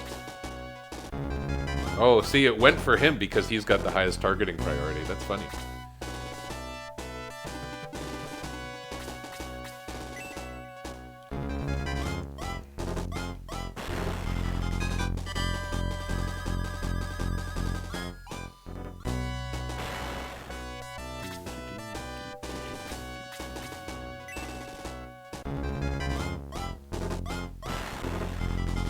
Good.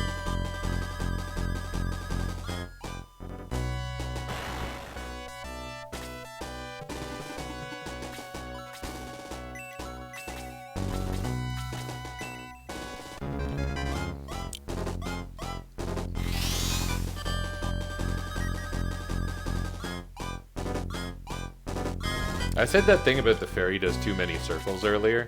I have to tell you, I haven't really observed it today.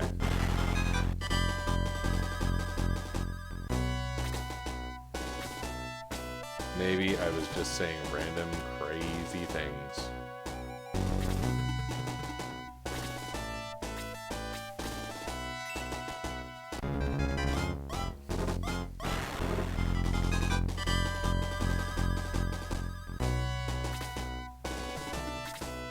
Oh, how stupid. Okay.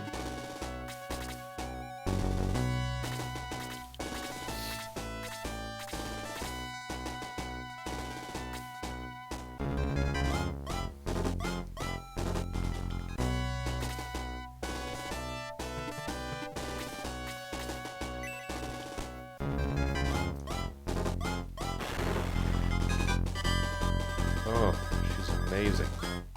Amazing! Some people say to promote units around this level, but I think I'm just going to hold out for 20 because it's pretty painless to do so.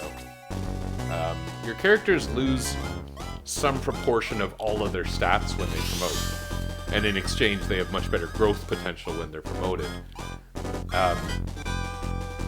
So you tend to have better stat rolls when you promote later.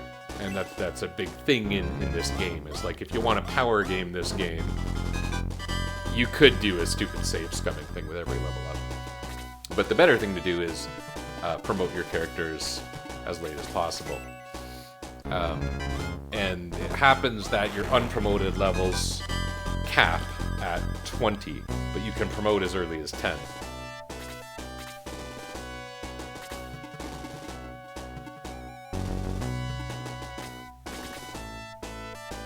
So if you don't mind the experience grind, which, you know, is exaggerated by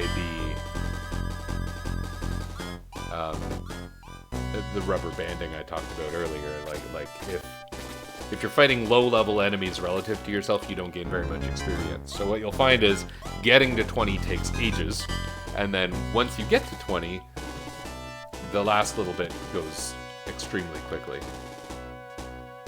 I wasn't paying attention to the number, but I'm going to risk it.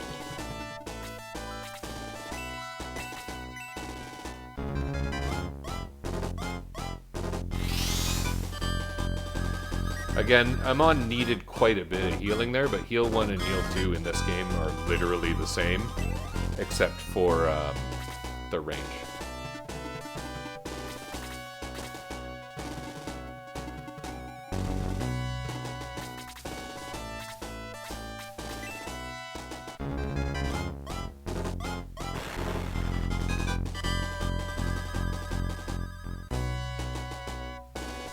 So you pay 2 extra MP in order to target a square away.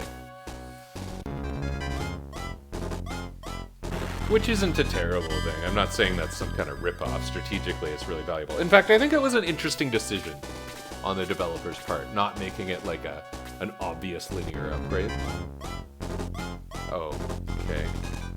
So fire isn't even happening yet. May or may not be able to get out of the way. We'll see.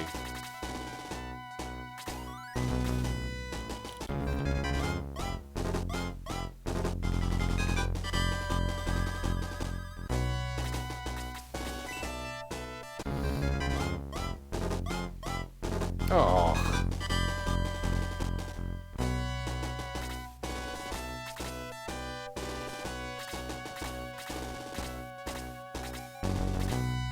Here's the fire. May's gonna get hit, but she'll be okay. Pegasus might died anyway. I just don't get the experience for it. May took a lot of damage. What? Amon was hit? Where was Amon? How was Amon hit? That was weird.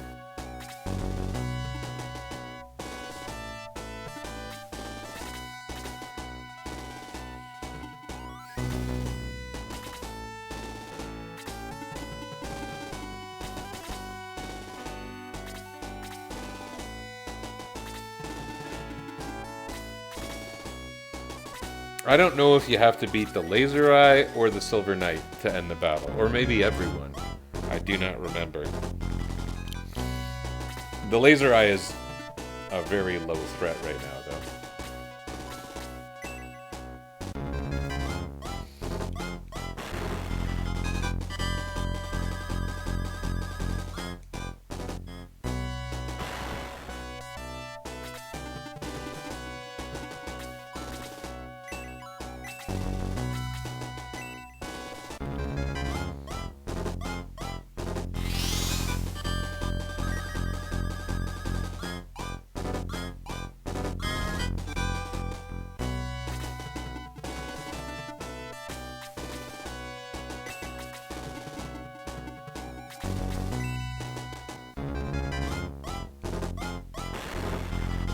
It doesn't attack other than the actual laser action, so we're not really in any danger anymore. Oh, he's leaving. This guy is not leaving. Don't do 13 damage. Thank you.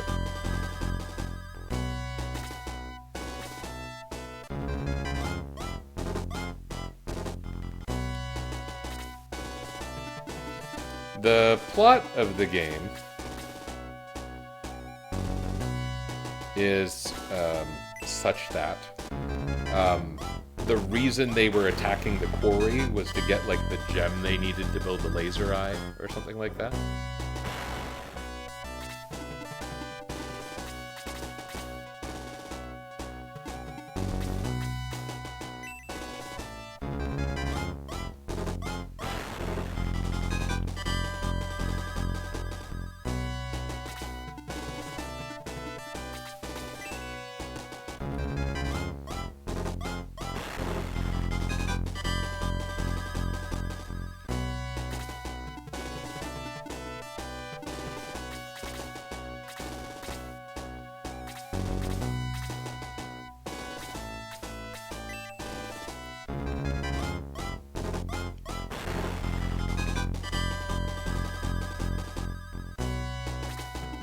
Sorts of experience. I could have used heal too, but like there's no downside, and now I have 2 MP left over that can't be used for anything, so that's great. Maybe May should go chase the Silver Knight and everyone else should wail on the Laser Eye.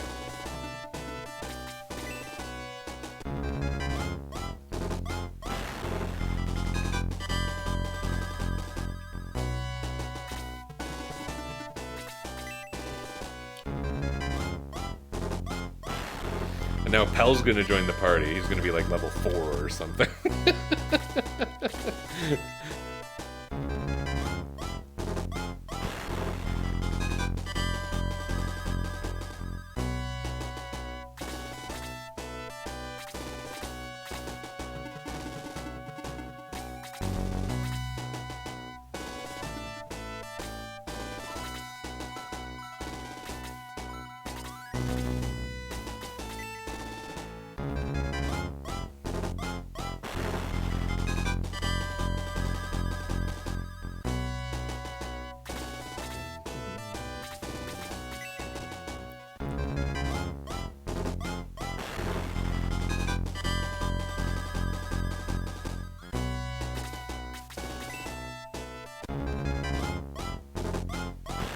I think I would like the Laser Eye to go down before the Silver Knight. I'm gonna wait.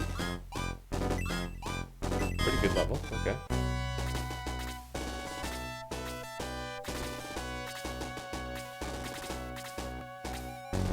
And I'm gonna let Amon do it.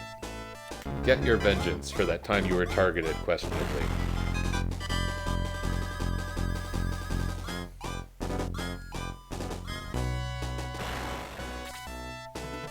Battle doesn't even end.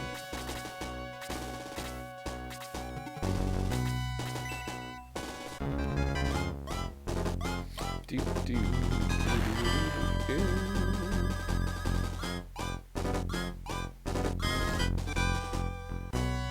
75 coins? Why so little? Yeah, horses are really good at climbing sheer cliffs. And centaurs holding branches. Can you picture the muscle of a centaur that can hold itself up by a branch?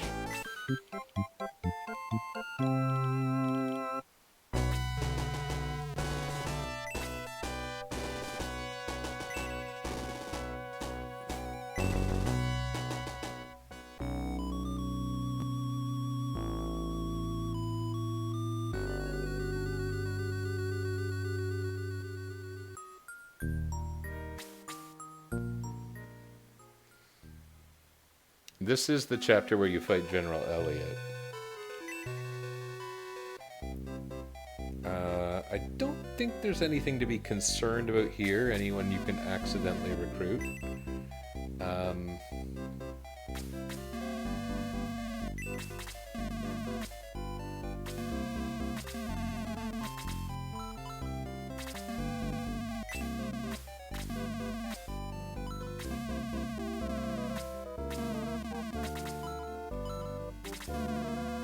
And let's replace Balbaroy's healing item he had.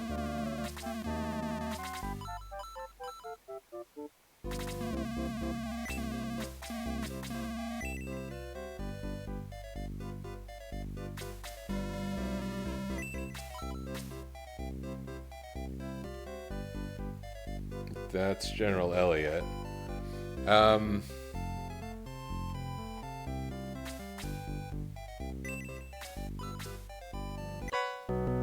Longsword, that's nice. Who do I want to have that? Do I want to give that to Ferris or one of my bird friends?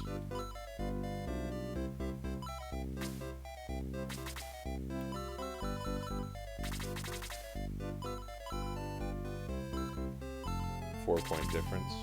We'll notice. Whoa.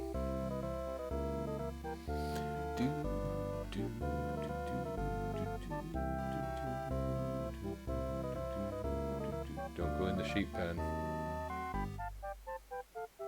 Or maybe that's later. There is a character you recruit in the sheep pen. No weapon store?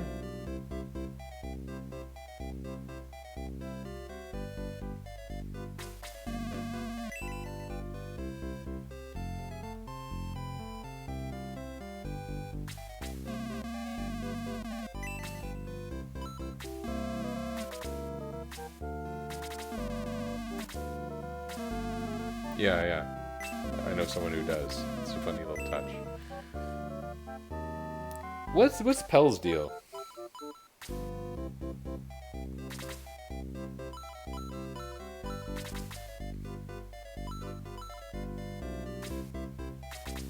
I really want Pell. He's 8. Oh, 8's not too bad. Okay.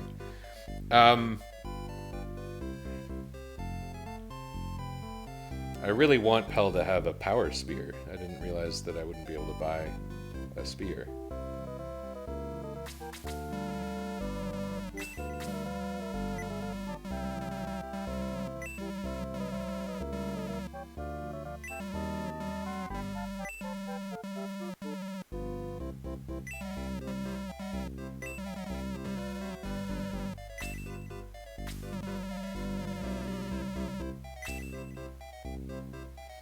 We like General Elliot. I guess that's the whole point.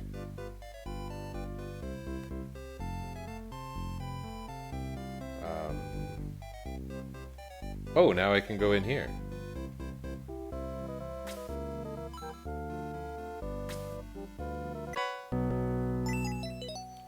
That's interesting. Is one of these a Domingo egg that I don't actually want?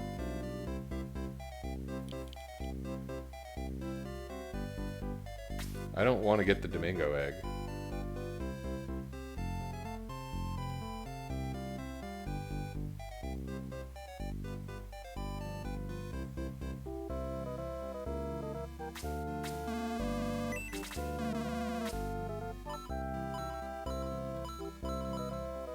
Oh.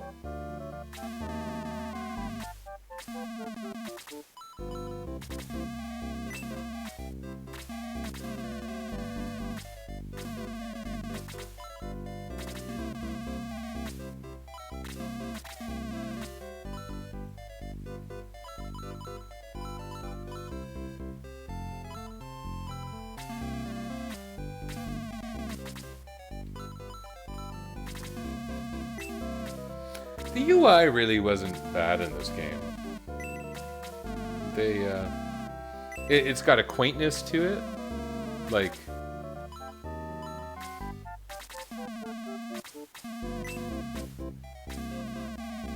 it feels like a game of its time without feeling unnecessarily rigid. It gives you some of the information that a typical modern player would want.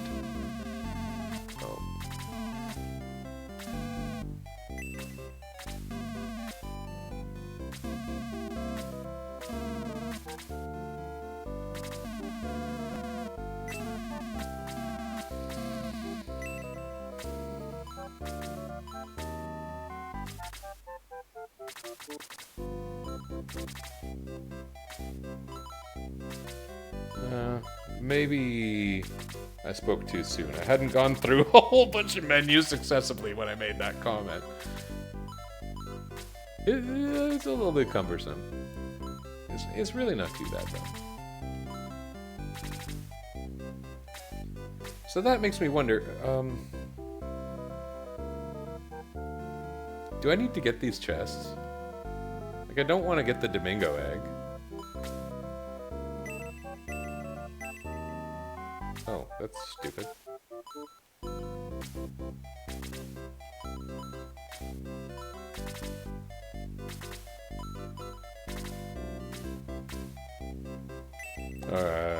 Okay, I said something favorable about the menu a few minutes ago, and I would like to formally, completely retract that.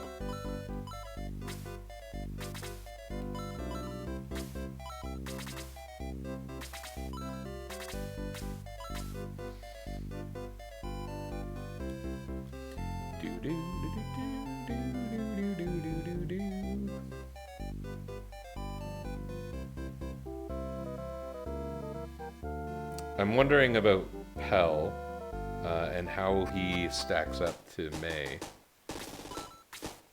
And I don't seem to have a way to just check my party status, so I'm going to go here.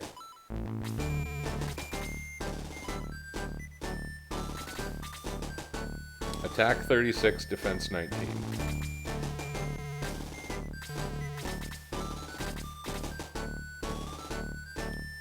Pretty good! Okay. Maybe Pell will just be great to go. Like May is my best defensive unit, frankly. And yeah, okay. So I think we need to get the wagon train to move by talking to the queen, who's this little girl. You have such silly names. Kryn, Karen, Koron.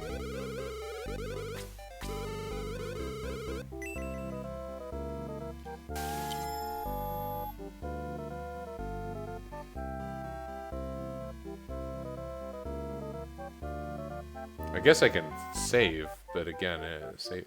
It seems like I should save, but saving doesn't matter, right?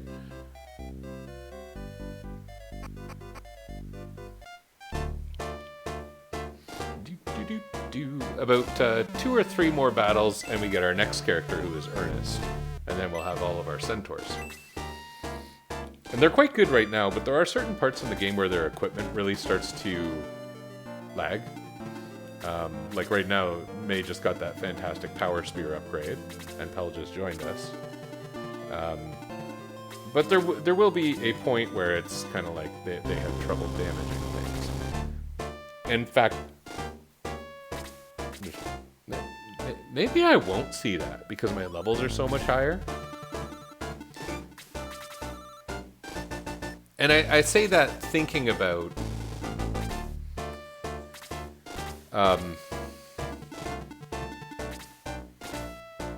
You know, normally you get some pretty hard-hitting characters. Right now, if I had brought Xylo might be my strongest character, but I'm not getting Xylo. The warriors normally have pretty high attack. I don't have warriors. So this part of the game, you have 2 successive battles against General Elliot. And they're interesting because he comes with these large spread out armies that actually have kind of a footman, cavalry, artillery format to them.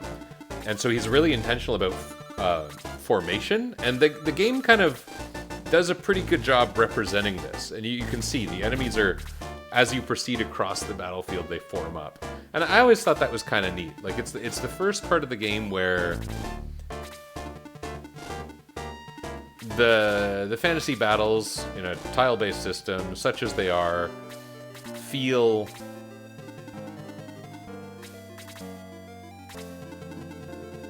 like a battle simulation, really. It's a lot of cursor movement, though, isn't it? There's an enemy in one of these 2 battles that always drops a heat axe, and sometimes I repeat the battle to get those heat axe items for my warriors. But I don't have any warriors, so it's not going to do me any good. It's worth a little bit of money, I guess.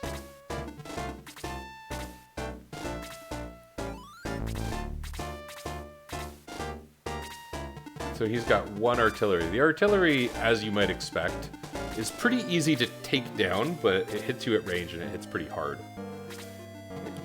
I guess exactly what you would expect, frankly. I don't know at what point these guys are going to break formation and start swarming.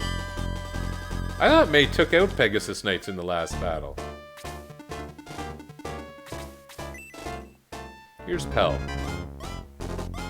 Where's his large black hair?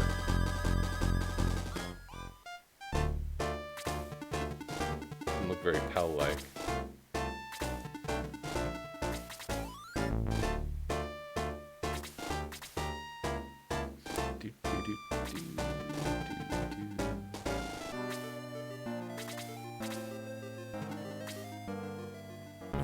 Okay, so these guys aren't that stupid, I guess. They actually do recognize they're in range to attack and they're attacking.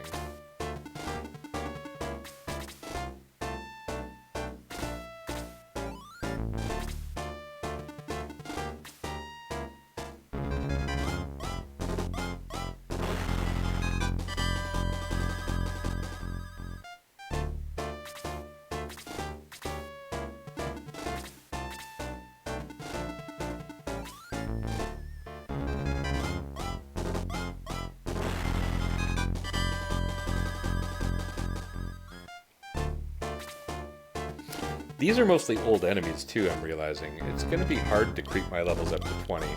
This is around the point in the game where you would normally be starting to promote characters. And my levels are a little high on account of having fewer party members and having to replay a few battles and such. But they're not incredibly excessive or anything.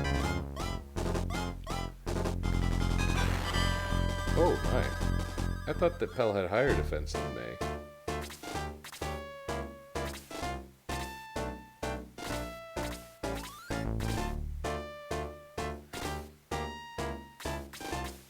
Who are we going for here? There's so many dudes. Boy, where's my AoE spells?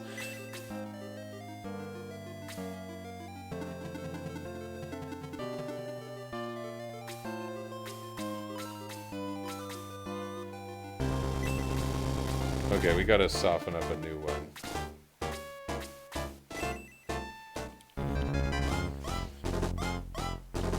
Oh, May! The first bad thing you've done in several battles, but it still hurts.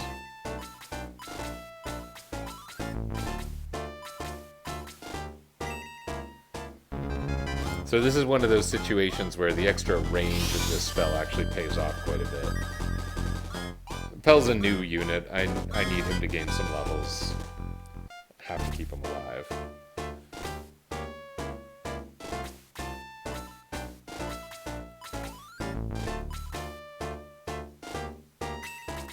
I may want want him to get out of there, though.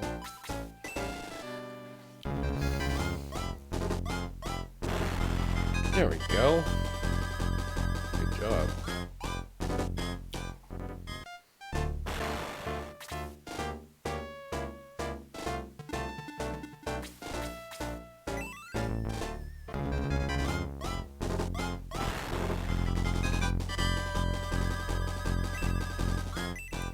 Sword upgrade working out for you there, Ramon?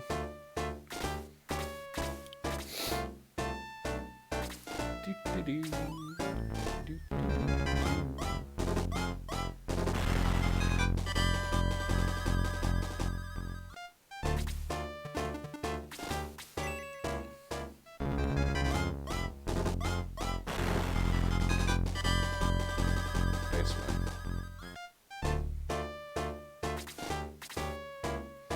So the cursor's just going to keep going over to that back wave and then not doing anything.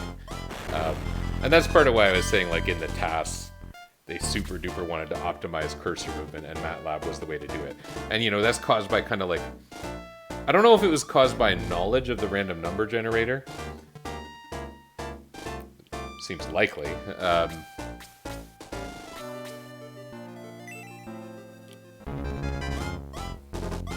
But, you know, you could identify the best permutation of close squares and then identify random number generation increments that cause that best permutation.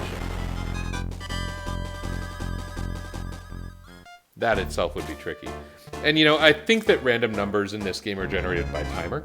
So you wait a couple frames, and that allows you to evaluate and choose different outcomes for randomness, for whose turn it is and whatnot. Oh my goodness!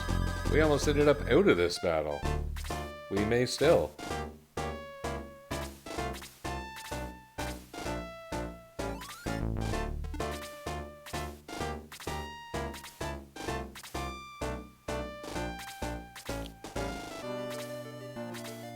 Enemies like attacking the hero.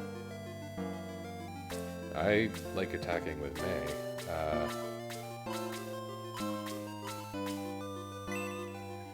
I'm taking a risk on this one. I want a less useful character to heal the hero. Like Chris. You are the perfect, less useful person for this job.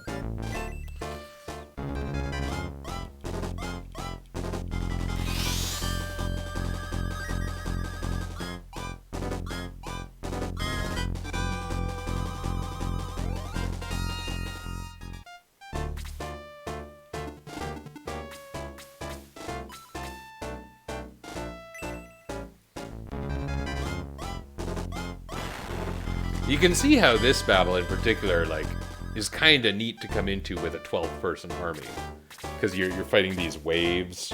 You're occupying more of this very large battlefield. It's a nice time to experience this game the way it's meant to be experienced. Although I will say, despite the novelty 2 hours ago of picking up a game that I hadn't played in years, this has been interesting, and I'm enjoying myself. So.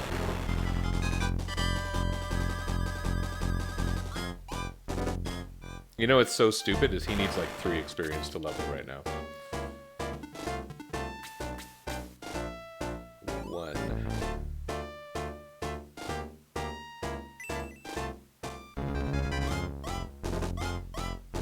Oh!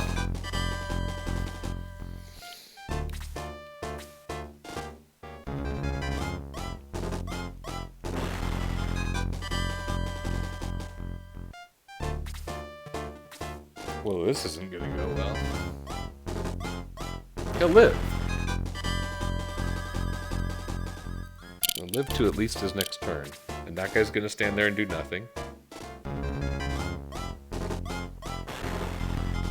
I wonder if I can use the Heat Axe's item cast without being able to equip it. That'd be pretty neat.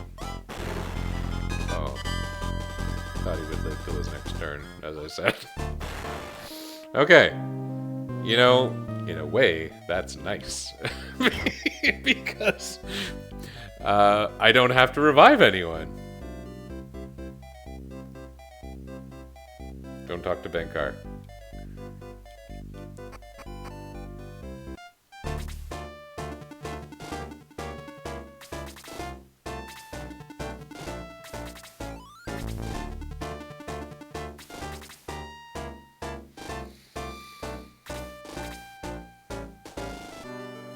This is the part where you wish you had the speed up button because of all the cursor movement.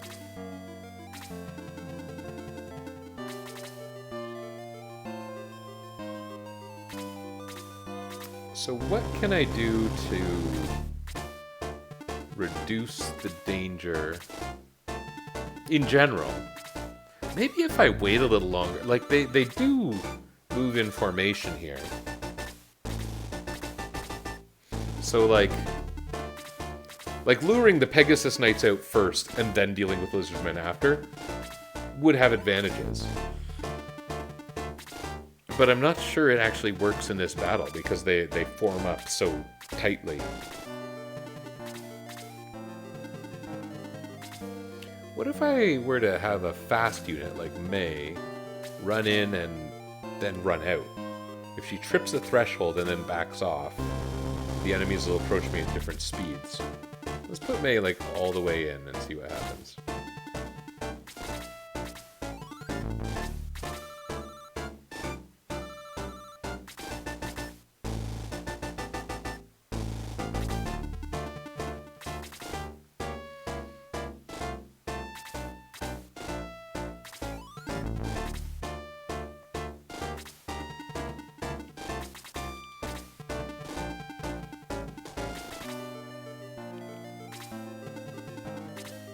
Yeah, this is one of the best parts of the game for the Centaur characters.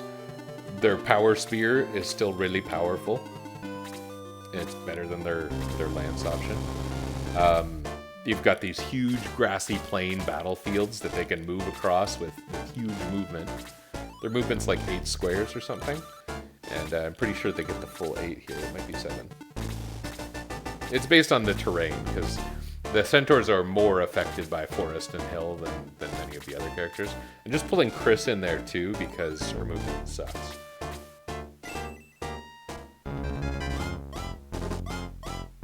Her movement doesn't suck. There are a lot of characters with worse movement than Chris. But it's a relative kind of suck.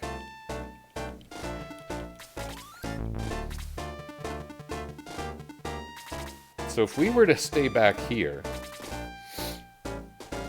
then the Pegasus Knights would get to us before the Lizard Men, and we would, you know, have fewer people on us. I think that might be what's happening here. So we're going to pull back a little bit, enough to keep attacking. This really might not make much of a difference, but we'll see. Oh. Okay, Whoa. What? May, you're supposed to take 1 damage from, like, everything. You got the facts wrong.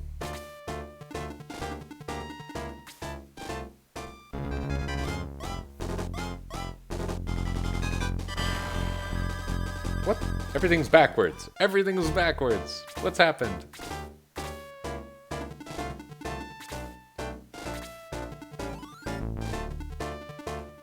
Okay, we'll keep Hero out of there, because he's going to get 4 guys on him. I think we might pull May and have her heal and see how that goes. Because she does need a heal. And we've got a couple healing items each. Oh, look at that. Weird.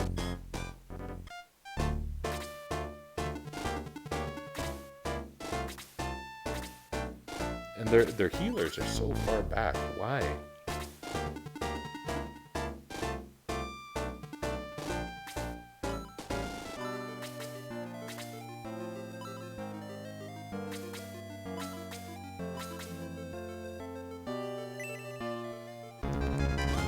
This is generally unusual. Let's see what happens.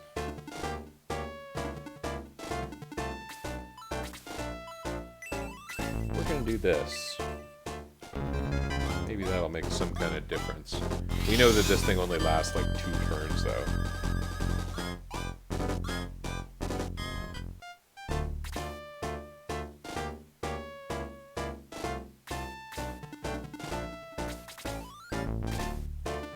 Pel's gonna get swarmed pretty badly here.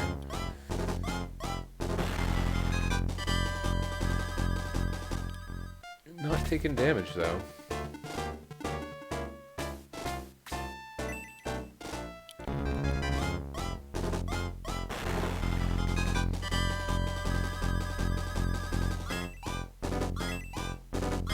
Okay. Hello, little cat.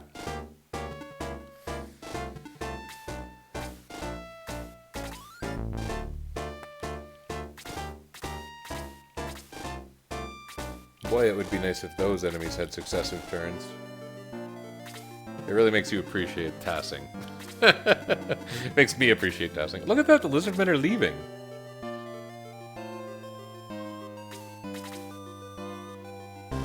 Are they all gonna leave? Oh. Isn't this peculiar? Attack them before they leave.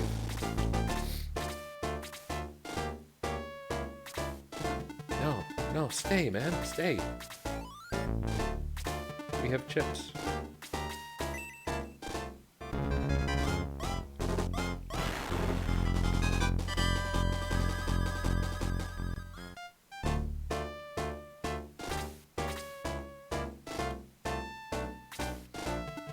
This cat is starting to look needy.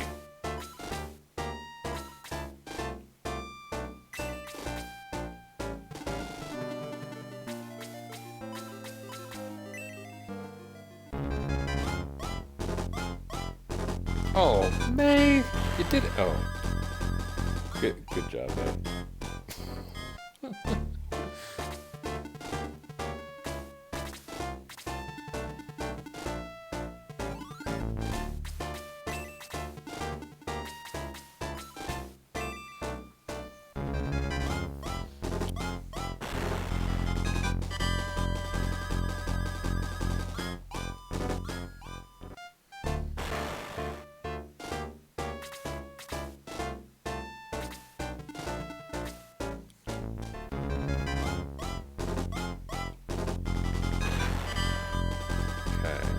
Well, he's buffed right now.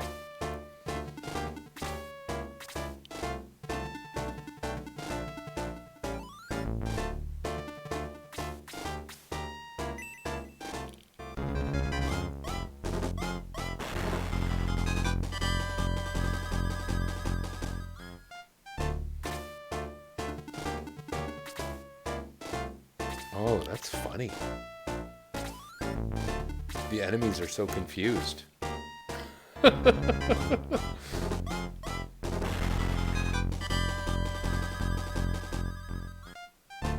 I'm finding the damage numbers confusing too, frankly.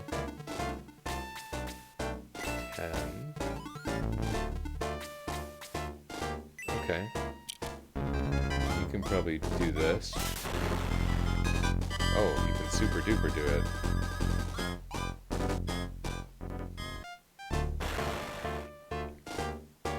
Cat.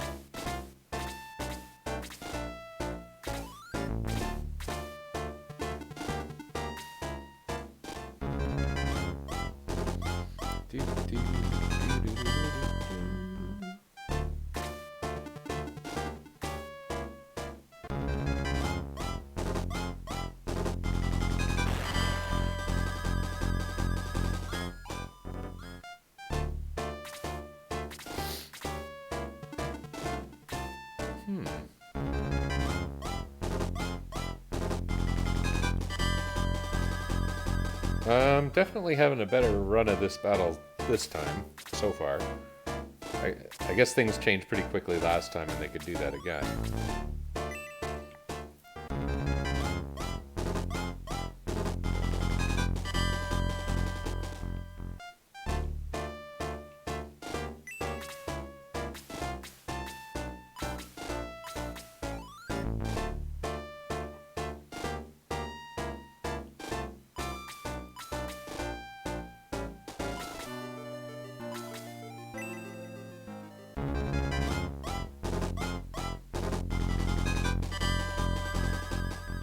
Yeah, the luck is mixed.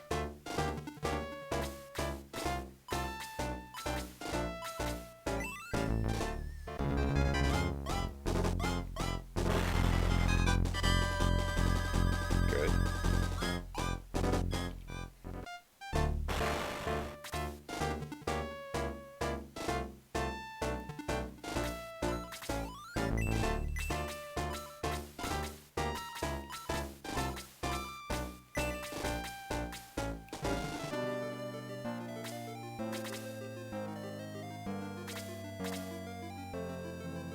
So yeah, earlier I had made a mistake related to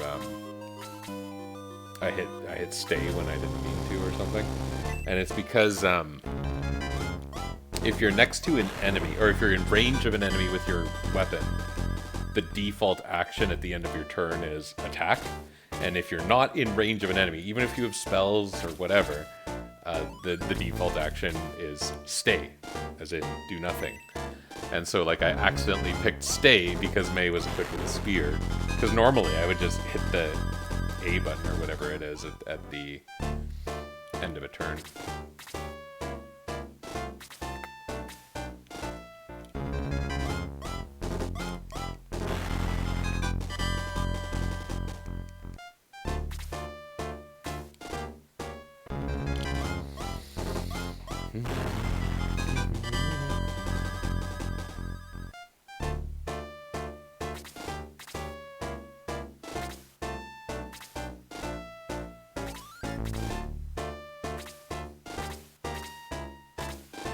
Is Quick 2 target further away, or does it target multiple people? Because targeting multiple people with that would be pretty sweet.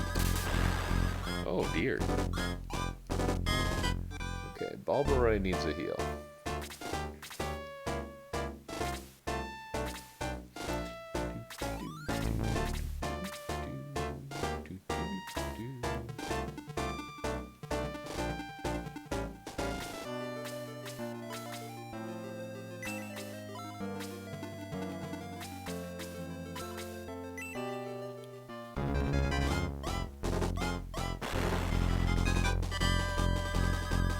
One experience point for that. She's a monster.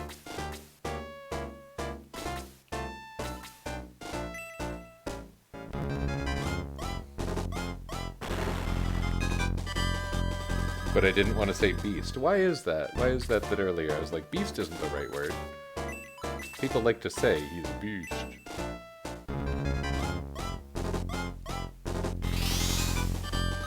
Maybe it just didn't seem beastly that May was both offensively and defensively very strong. I'm kind of surprised that Pel's so effective so far. I mean, it's good.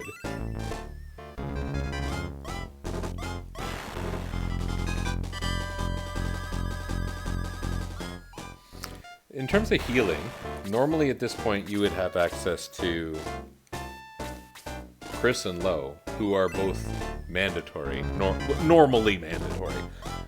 There's I said at the beginning, but there's kind of like, I don't know if you would call it a glitch. There's a sort of an oversight. Yeah, cat hair. You're very furry.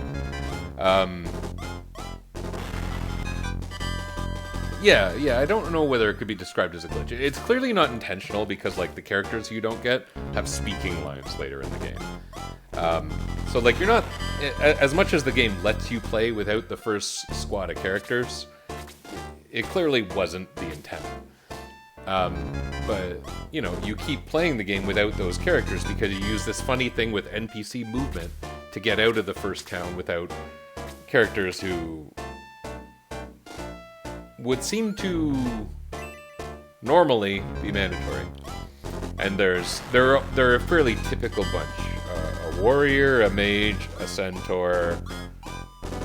In this game, centaurs are just normal. An archer, and a healer. And your healer is Lo. And you would normally have Lo at this point. I don't know whether I would bring them. Bringing a lot of healers, you know, in some ways you could say it's wasted potential.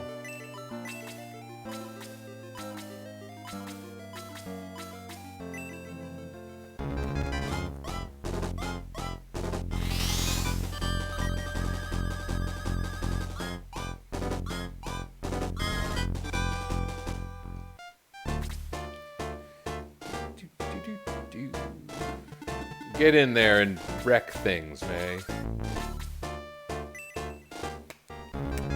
Soften up the enemies for everyone else.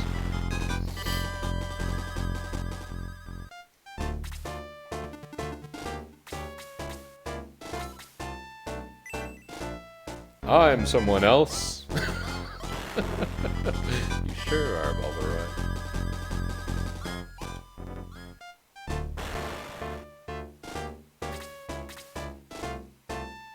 I'm going to enjoy that part when we get to the two healers. They're not going to have a good time.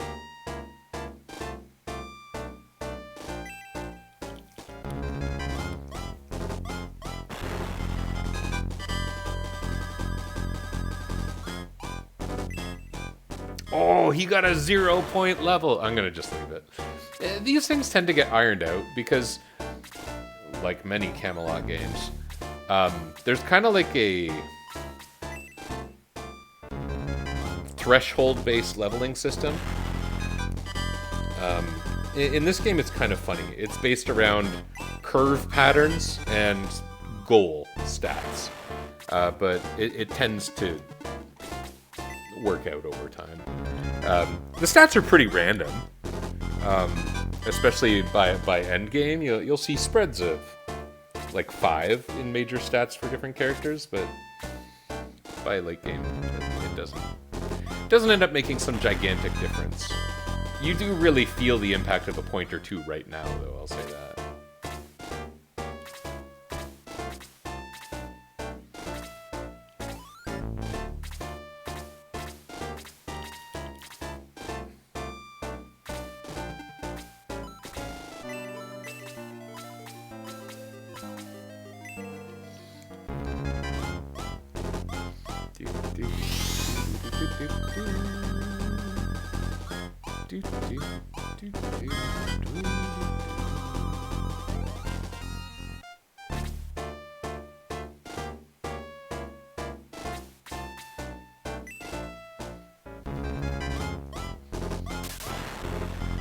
Oh, why are they wasting all their crits?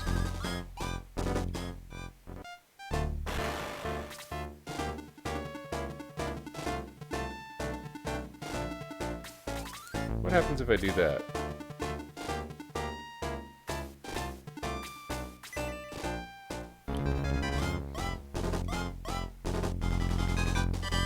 Seriously?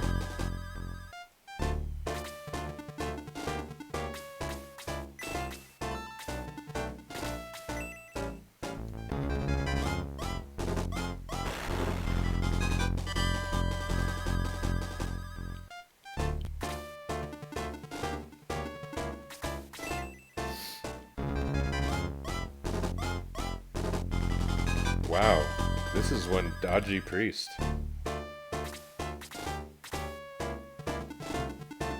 Okay, new group is forming up. I think we're gonna win, but General Elliot himself is pretty darn fierce. He's got a large stack of hit points. So it is not a foregone conclusion or anything, especially with, you know, when he hits the hero, things can change pretty significantly, pretty quickly.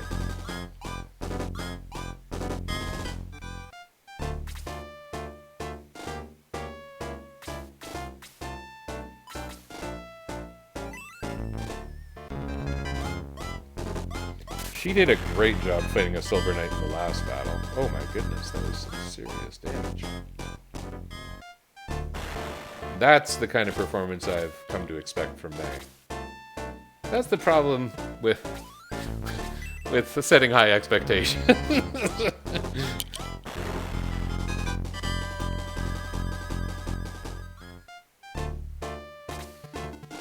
Oh, it feels good having Pell on the team. Being up to 6 party members starts to feel a little less like I'm scraping by. I mean, it's supposed to be a challenge, but there is a difference between challenge. I've come to appreciate the label variant play, and I may have had this verbal essay before, But the way a good challenge makes you appreciate parts of the game you wouldn't normally is what makes it interesting. And in this case, you do have a harder game, but you also get to play with like weird character builds, and really emphasize the way you can, and in some cases have to manipulate the enemy movement to win. Under normal circumstances, you might not. You would have an easier playthrough, you'd play however you want, and being able to play however you want is great. But seeing a different side of an already good game is a good thing. I posit. That's what I'm here for. Although this is an interesting one. Like I started to say earlier, I don't normally do things that someone else has definitely done. Sometimes, if it catches my interest anyway. But just picking up a challenge that's a documented challenge is a bit unusual for me. But whatever, I'm having a good time.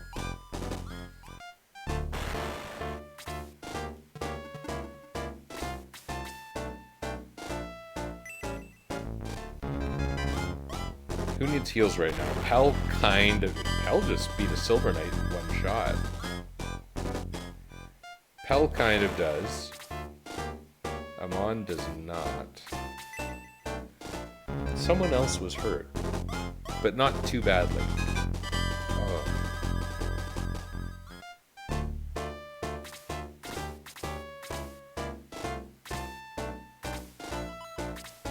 Alvaroy's not hurt, May's not hurt, Chris is not hurt. Maybe nobody really needs a heal.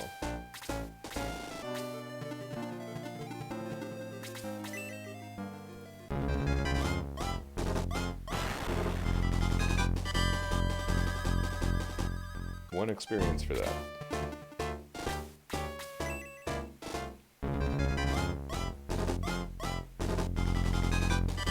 This priest has some serious luck. Okay, this could be bad. Nope, it is not bad, it turns out.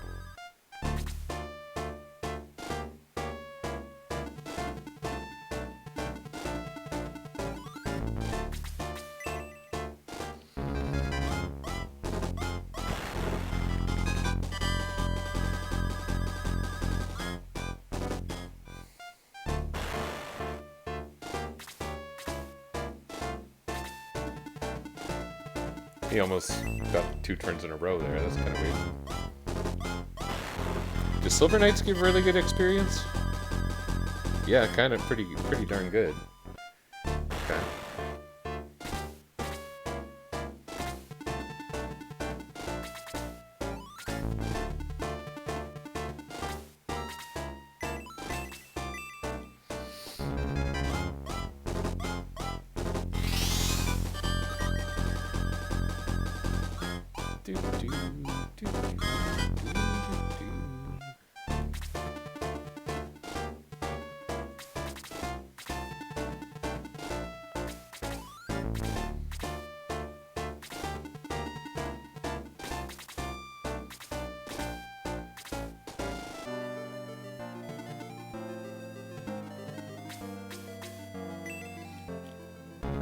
If I can get May and Pal to take out the artillery, or just May, because she wrecks the game. Look at that, 4 hit points. We're gonna end up with just General Elliot standing there like an idiot.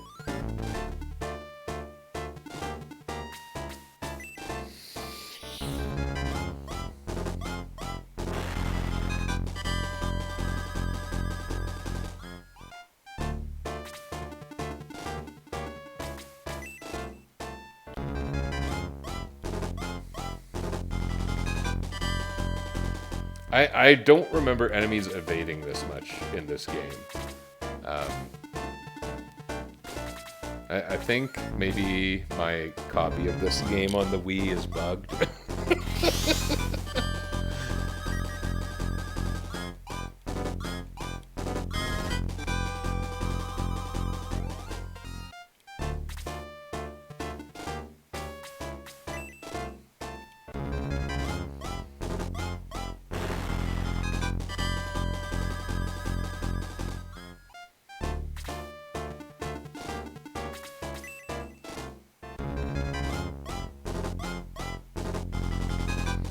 Now, Elliot smacking Ferris would be terrible.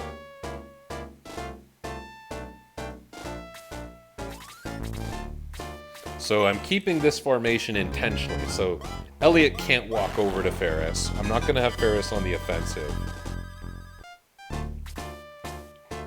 I'm going to leave him there. In fact, I'm going to just play it out exactly. I'm going to just mash this button for a while. It's labeled 2 because I'm using an actual Wii remote.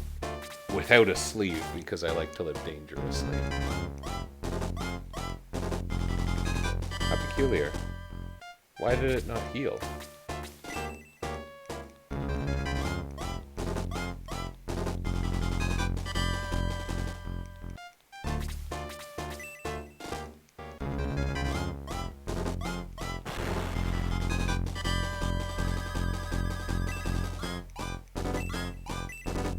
Okay, that's a better level.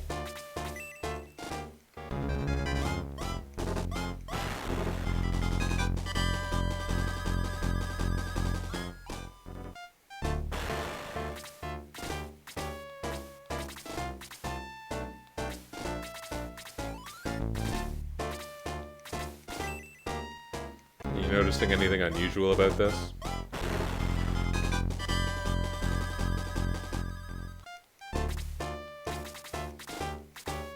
He's not moving.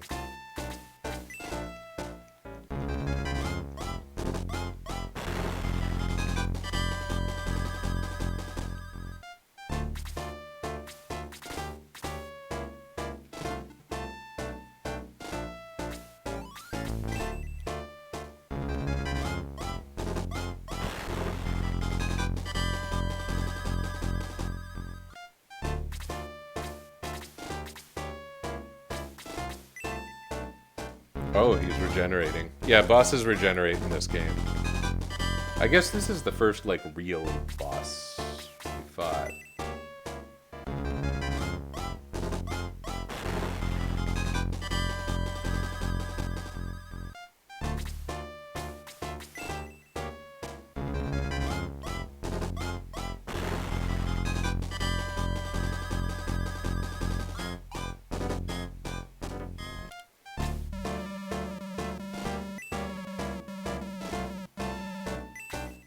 Oh, he died.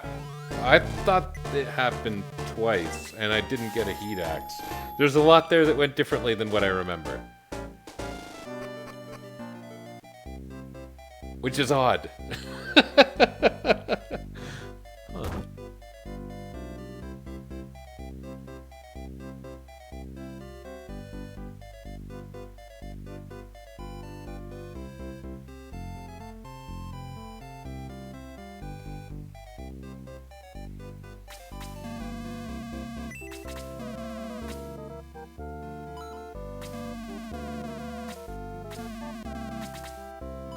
Someone used a healing item. May, right?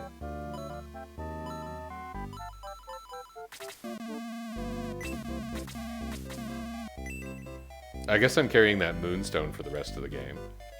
Don't get guns.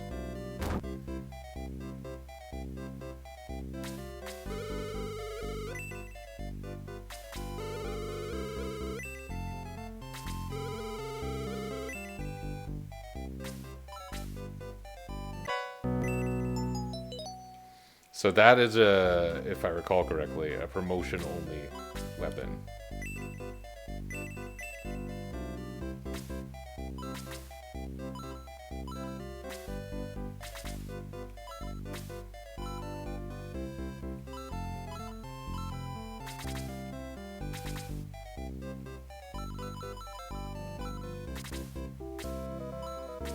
It's just money, but I may as well get it. That's very exciting when you actually have archers.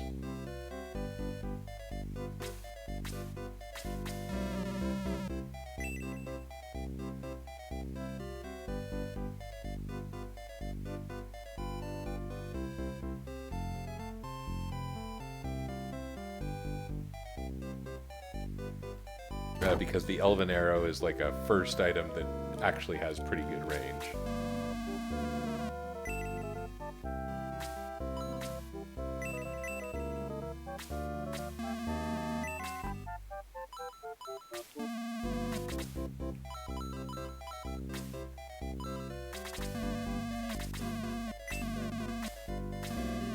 Oh, I don't have anything else to sell, sir.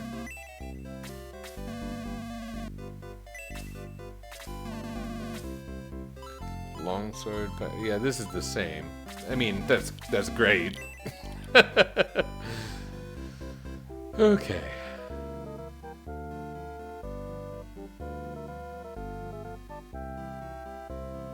What if I accidentally recruit Joker? Does that invalidate the challenge?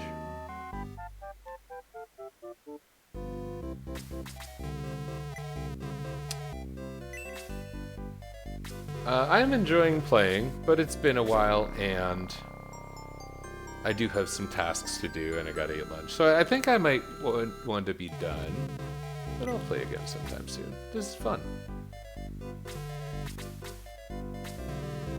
Not promoting it. I'm gonna do level 20 promos. I have decided. This guy looks important. Oh, he's not.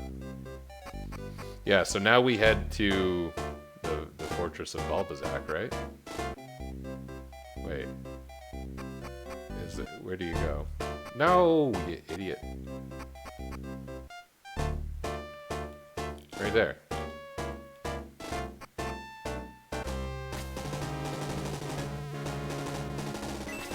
Yeah, normally this is the first battle where you have guns, and it feels really cool. But anyway, I am going to be done, so let's wrap it up. Is there... I don't actually know about, like, raiding and hosting. I haven't really kept up with how Twitch works. There's no one I like on anyway, so... Yeah, I'm just going to end this. But this was fun. Thank you for joining me. Thank you for watching if you're in a VOD situation. Pretty cool. Bye. It is funny picking up something after 6 years like this. How unusual.